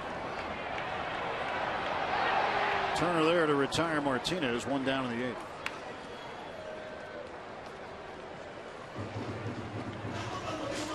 Well, Gregory Polanco, he's had himself a night. Night off last night didn't hurt him too much. A home run in the 3rd inning, a solo shot, his 4th of the year.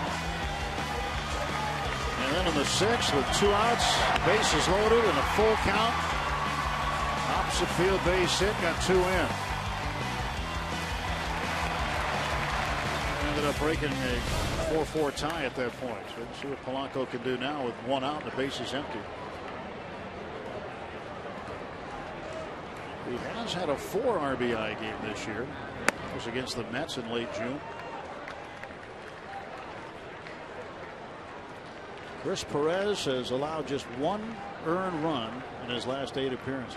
Mark Melancon gets ready to pitch the 9th. He's also tossed up 5 home runs. 2 balls and no strikes.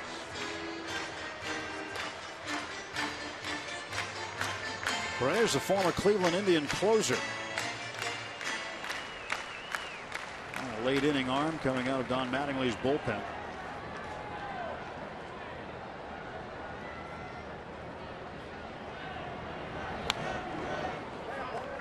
That was the one Polanco wanted right there, that 2-0 fastball at 94. This is one of those games that no matter who has got the lead late, the inning or the outs are so tough to come by, as you saw evidence by Tony Watson coming in, and second man he faces hits a home run and a walk. You got to work hard to keep D. Gordon from stealing second base. Just grinding outs. 3-1 to Gregory.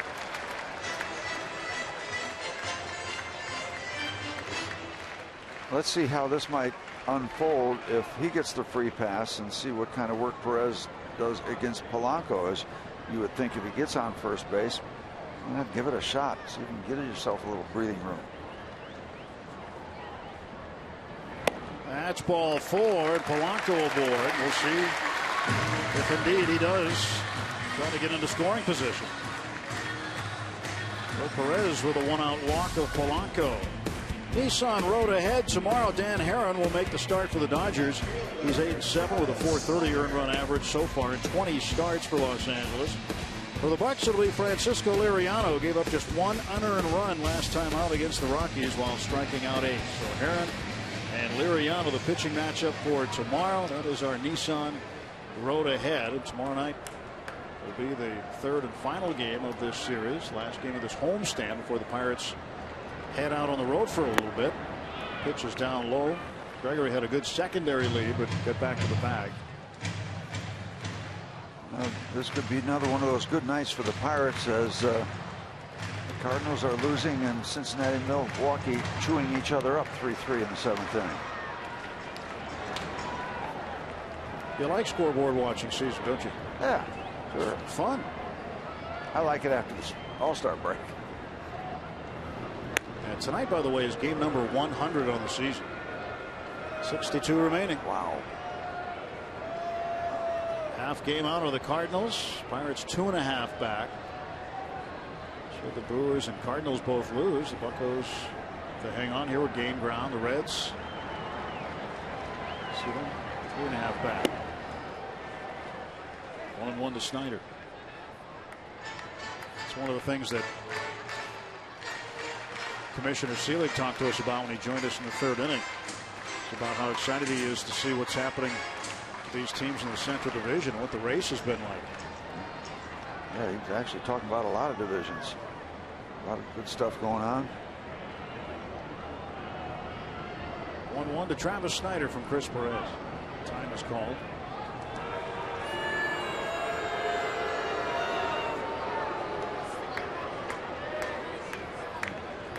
Baltimore's up by 4.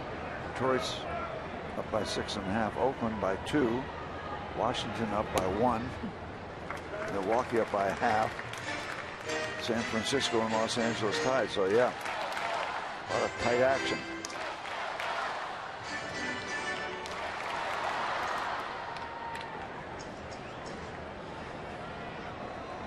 The Reds were trailing for a little while. Yeah.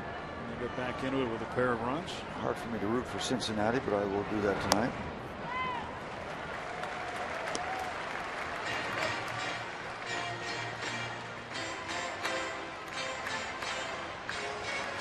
No home runs for the Reds in that one, but all of the Brewers' runs have come on solo home runs. Ryan Braun, Aramis Ramirez, and Jonathan Lucroy. 3-1. And that's ball 4. Perez has walked back-to-back Pirate hitters.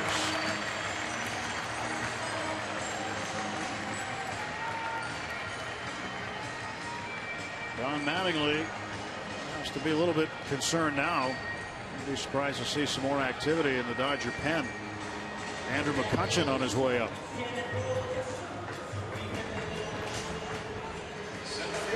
Nothing doing so far, but McCutchen does not have a hit in the ball game. He's 0 for 3, was hit by a pitch in the 6th.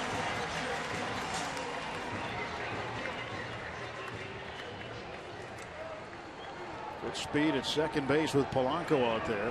Snyder behind him at first. 2 on, 1 out, the pitch.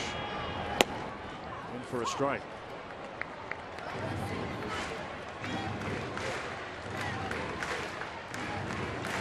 The outfield fairly deep for McCutchen. Not all the way back, but a lot of room out there for him.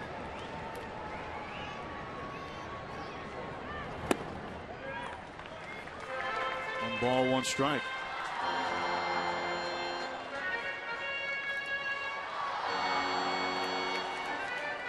Kutch. Everybody loves Kutch. 323 average with runners in scoring position this year for Andrew. It's way outside. 2-1. That bad looking breaking ball would lead you to believe that you might see another fastball. Didn't look like a very effective delivery at all. Sometimes when you throw it like that up, that's not going to work. We'll go back to my #1 pitch, which for Perez is the 95-mile-an-hour fastball. Let's see if you're going to do that. See if Andrew is thinking along those lines. Yeah. Yeah, and yeah.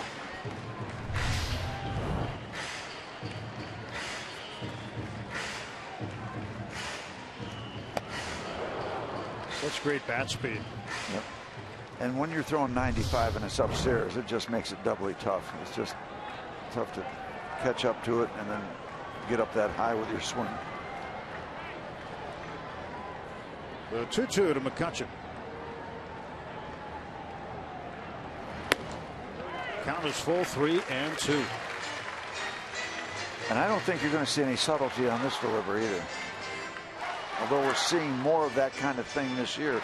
You're seeing more pitchers, but usually not the guys that can throw 95. You see the other guys that are throwing a lot of breaking balls or off-speed stuff. Brandon League now loosening for the Dodgers. Neil Walker on deck. Perez has walked the last 2. Polanco and Snyder. He's got a full count on McCutchen. Payoff. He has walked 3 in a row. The bases are full of Bucks in the bottom of the 8th. And Neil Walker coming up. Polanco down to 3rd. Snyder over to 2nd. Kutch at 1st. Second baseman, Don Mattingly concerned.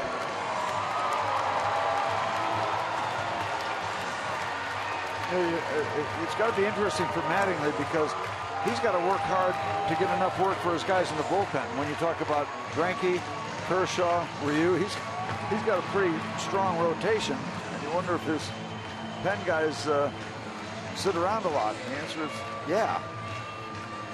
This is the first 3-walk appearance for Perez since the 6th of May at Washington.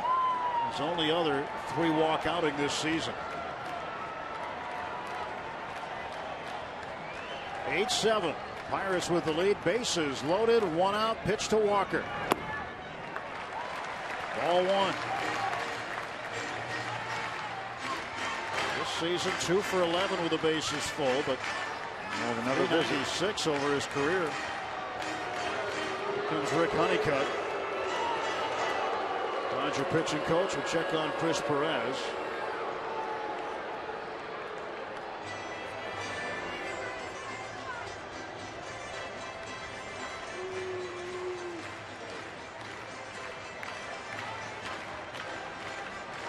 Walker came up in the 8th inning on Saturday against the Rockies with the bases full. Got a base hit. Pretty one-sided conversation. Not unexpected in this kind of situation. How's that conversation go, Steve? Okay. Clean it up for us if you want. Yeah, I will. You know, we can't help you out if you don't put the ball in play. And it can be various degrees of emphasis on that delivery. Can't do nothing if you don't throw some strikes. Well, Bucks on the pond for Neil Walker. Walker with a home run and an RBI double tonight.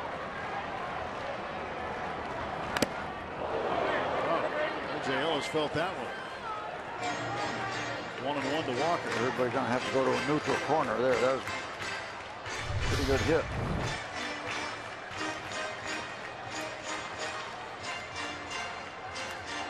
That'll stagger you. Standing 8 count.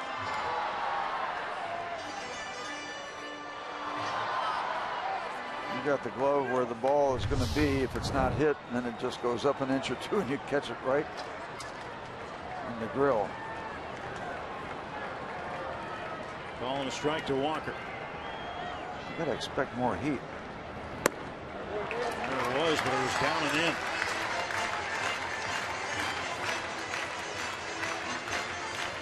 Bases full of Buccos. You got Polanco at third base, Snyder at second, and Andrew McCutchen at first.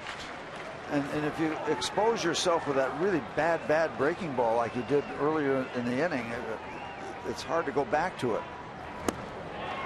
3-1. And Chris Perez a pitch away from doing something he hasn't done all year. It doesn't happen very often to anybody. No, walking 4 in a row. First of all, you're not usually out there for the 4th one. Look for the heat. You got a free run here, Neil. There it is. Ball 4. 4 straight walks for Chris Perez. Polanco touches home. It's 9-7.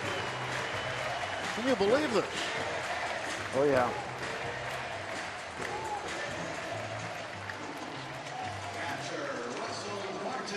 And that's going to be it.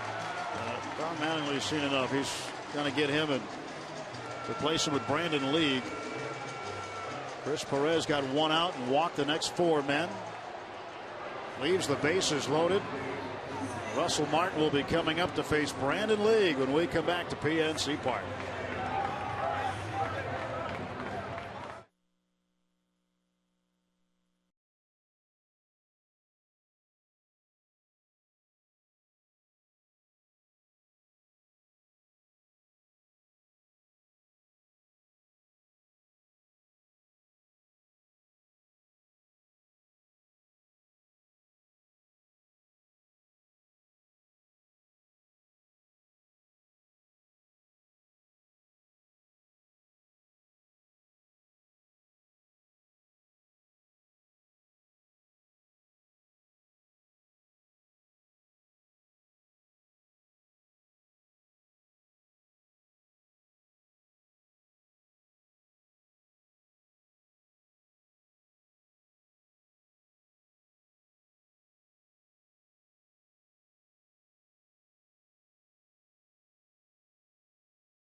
He's walked in a run. It's 9-7 Pirates. Russell Martin will now face Brandon League, and he'll have the bases loaded.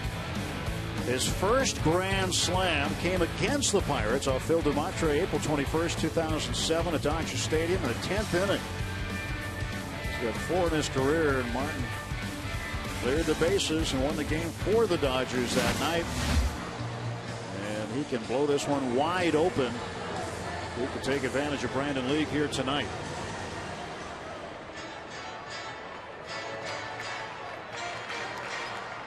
League, the former Mariner, making his 40th appearance.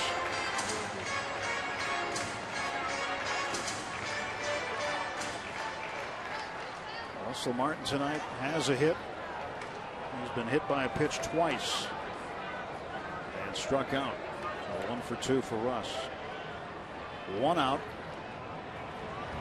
And Martin pulls this one into the Pirate dugout.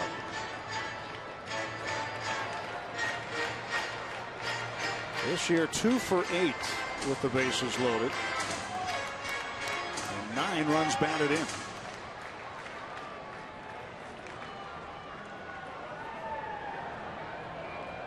Walker with an RBI after walking with the bases full. He's got 2 tonight. 3 tonight. That'd be a 3 RBI night for him. And this one's going to go into right center field. Slowly hit ground ball. Snyder scores. Catch flying home. A 2-run single for Russell Martin. And the Pirates lead it 11-7.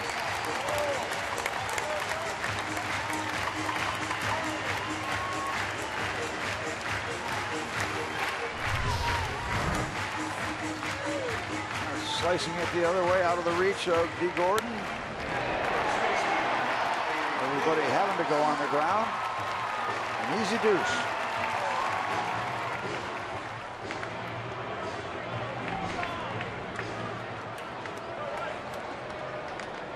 Allegheny Health Network Super Mo giving us a super slow look at that.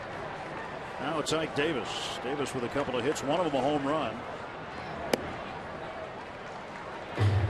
Those 2 runs charged to Chris Perez. I'll tell you, there are a lot of people that have hung around here. A lot of people at the ballpark tonight. I guess it's been quite entertaining. Rather lengthy, but quite entertaining. Now they're starting to move around a bit. A little bit of breathing room now. Second time in the game the Pirates have had a 4-run lead. They led 8-4. And the Dodgers put 3 up to make it 8-7. And 3 here in the 8th.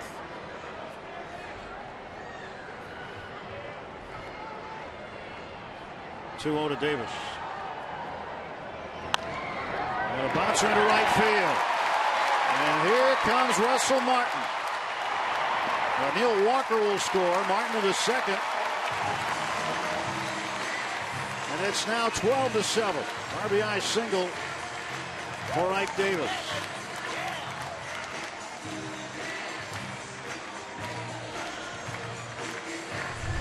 Third hit for Ike. We were talking earlier, we played so many 1-run games. It took a while, but now, I don't know if you call it a laugher, but everybody's got a big smile on their face.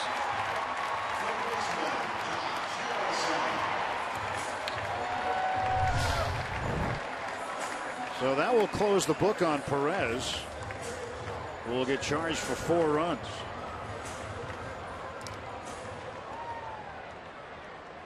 Perez got just 1 out, no hits, 4 walks, 4 earned runs, no strikeouts. Brandon League mopping up now, facing Josh Harrison. Pirates with their largest lead of the ball game at 5 runs. Neil Walker, good night, 3 RBIs, home run, a double, and a walk. He comes in to score, and now Russell Martin in scoring position.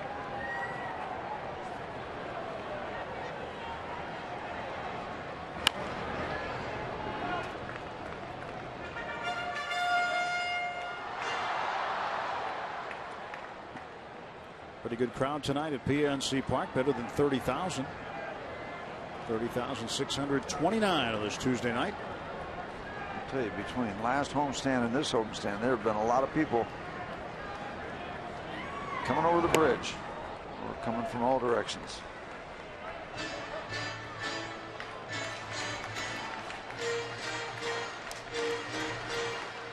Pretty efficient work. 12 runs on 12 hits for the Pirates.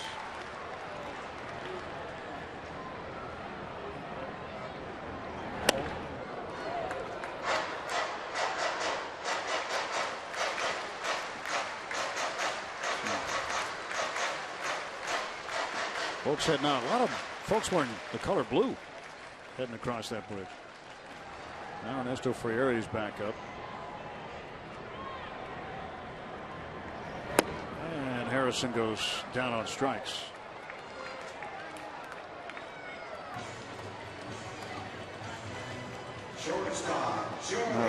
Jordy is going to be finally invited to the party. He's been kind of left out 0 for 4.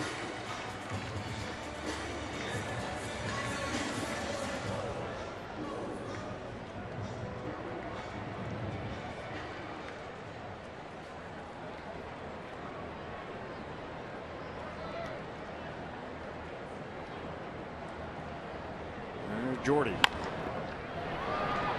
to third, and Uribe throws him out. Pirates add 4 more runs. Russell Martin comes up with a 2-run single. 12-7 after 8.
That tells part of the story here tonight. Much of it an exciting night.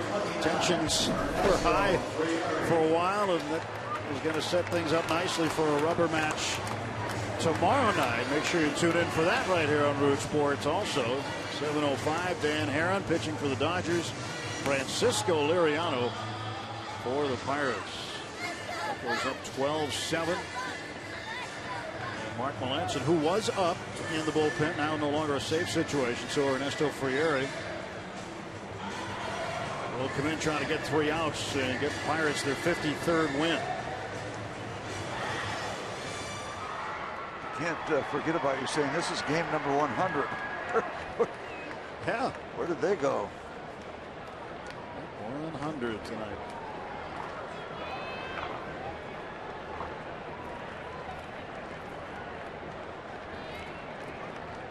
And Matt Kemp will lead things off against Frieri. He takes a strike.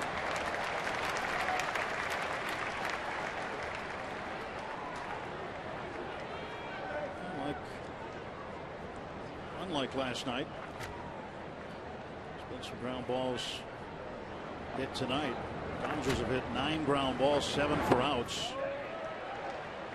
77% ground ball out rate, and the Pirates 12 ground balls, 8 for outs. That's 66%.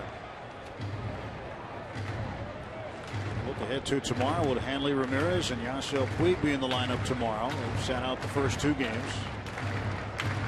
Left hand problems.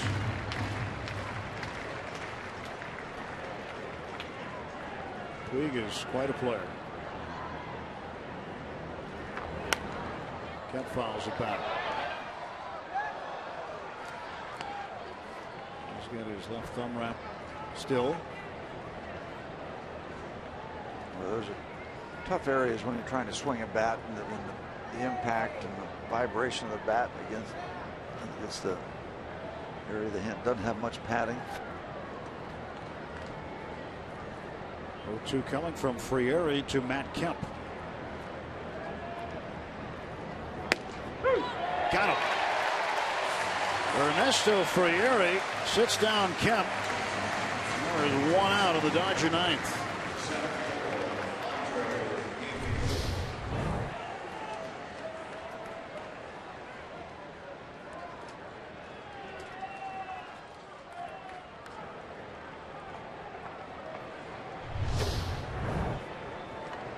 Body language there. I don't think he's particularly pleased with that.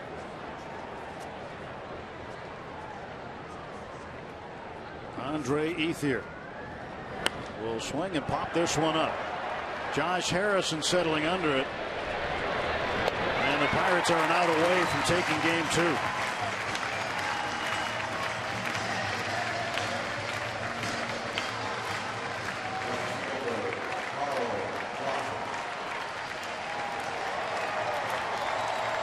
Polanco, Davis, Walker, each with home runs tonight for the Pirates. Leading the offensive attack, 12 runs on 12 hits for the Bucks. And Carl Crawford takes ball 1 low. Last couple of outings for Frieri have been very good, quick and tidy. And he is ahead of the Dodgers here with a strikeout, 2 men out. And a 1-0 pitch coming to Crawford. Up and in, 2-0. Yeah, that could be a nice item if he comes around and becomes a guy that we can really depend on out of the pen. That absolute plus. With good pitching, the more the merrier.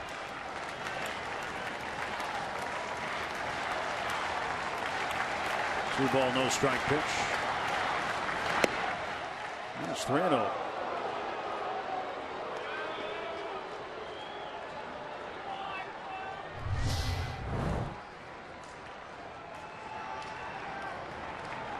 More of a comfort feel for Jeff Bannister, managing after Clint departed.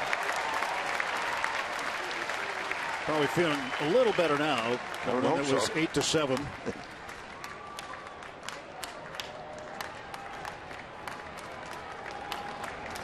Three-one pitch to Crawford. And now the Dodgers are down to their final strike. Everybody's up. Better than 30,000 on hand tonight. Great crowd at PNC Park. And the Pirates will strike away.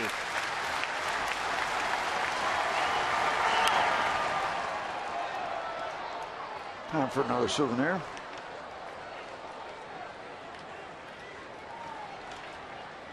With a win tonight, the Pirates would win 7 of their last 8 ball games at home.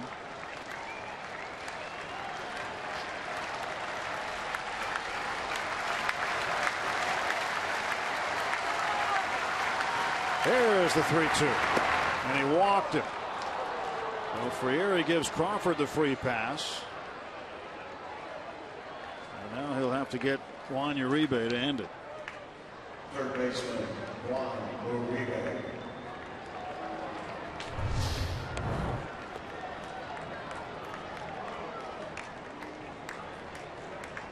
Can that be a case of just trying to overthrow the fastball? Could be, yep.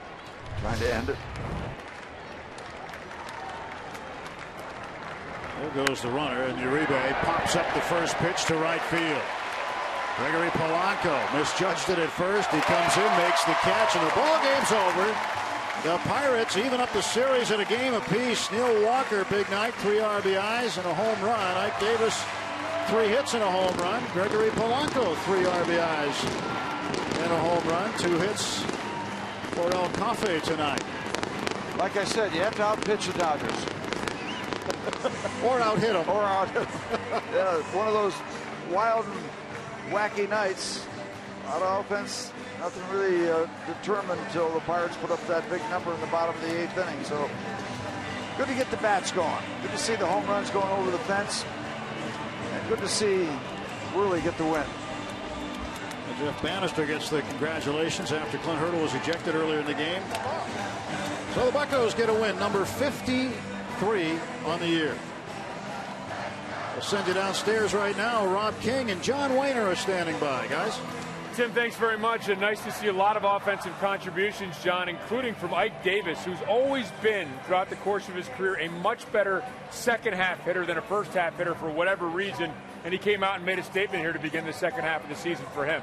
Yeah, we've been talking about it a lot, that production from that first base position, and Gabby's been swinging the bat pretty good, getting a lot of at-bats, but you need Ike Davis to drive in runs. I've always thought, like, after Walker hitting 4th, who's going to get the big RBIs? Where's that production going to be 5 and 6? So certainly nice to see Ike Davis. Hopefully he gets hot. All right, let's go downstairs where Ike Davis is standing by with our Dan Potash. Danny.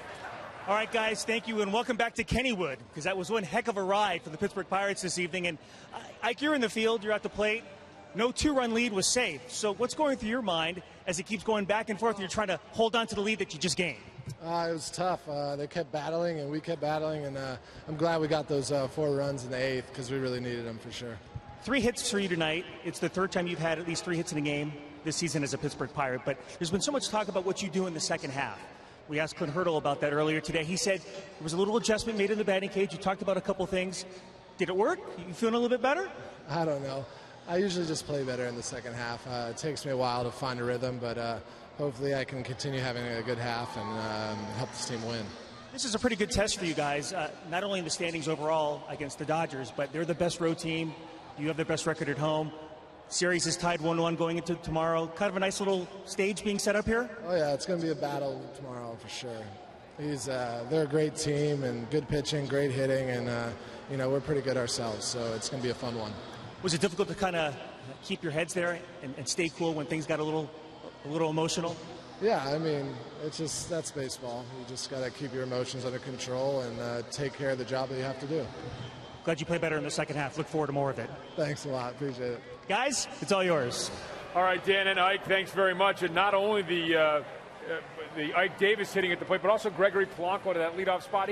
He's had some scuffles of late. There's been a little bit of a slump for him, facing some lefties coming out of the chute, gets the day off yesterday and untied this game twice. John put the Pirates in the lead a couple of times in a big game at the plate for him tonight. Yeah, that first home run, I think he got tied up a little bit. He kind of slammed his bat down like he missed it. A fastball off the plate in. Nice to see him stay inside it, but I think he'll make his money driving the ball the other way like he did there. That big clutch hit the other way. He's a guy that's going to use the whole field. He's going to spray it around. What we saw from him the first 3 or 4 weeks was magical. I mean, it just looked so easy and effortless. Major league hitting, it's not that easy, but he did make it look easy. He was really locked in, confident, seeing the ball well, spraying the ball, the occasional home run. And, and as Clint Hurdle says, he got counterpunched a little bit and had to make some adjustments. And, I think after tonight's game, he should feel a little more under control, a little more confident, and go back to spraying the ball around and getting those big hits. 3 RBIs and 3 runs scored for Gregory Polanco out of the leadoff spot tonight, powering the Pirates to a 12-7 victory, evening up their series against the Dodgers at a game apiece. They're now 4-1 on this 6-game homestand. Coming up next on Pirates Postgame presented by the Allegheny Health Network, highlights from this game, also from around the league, postgame reaction, analysis with John Wayner, and more, all coming up next.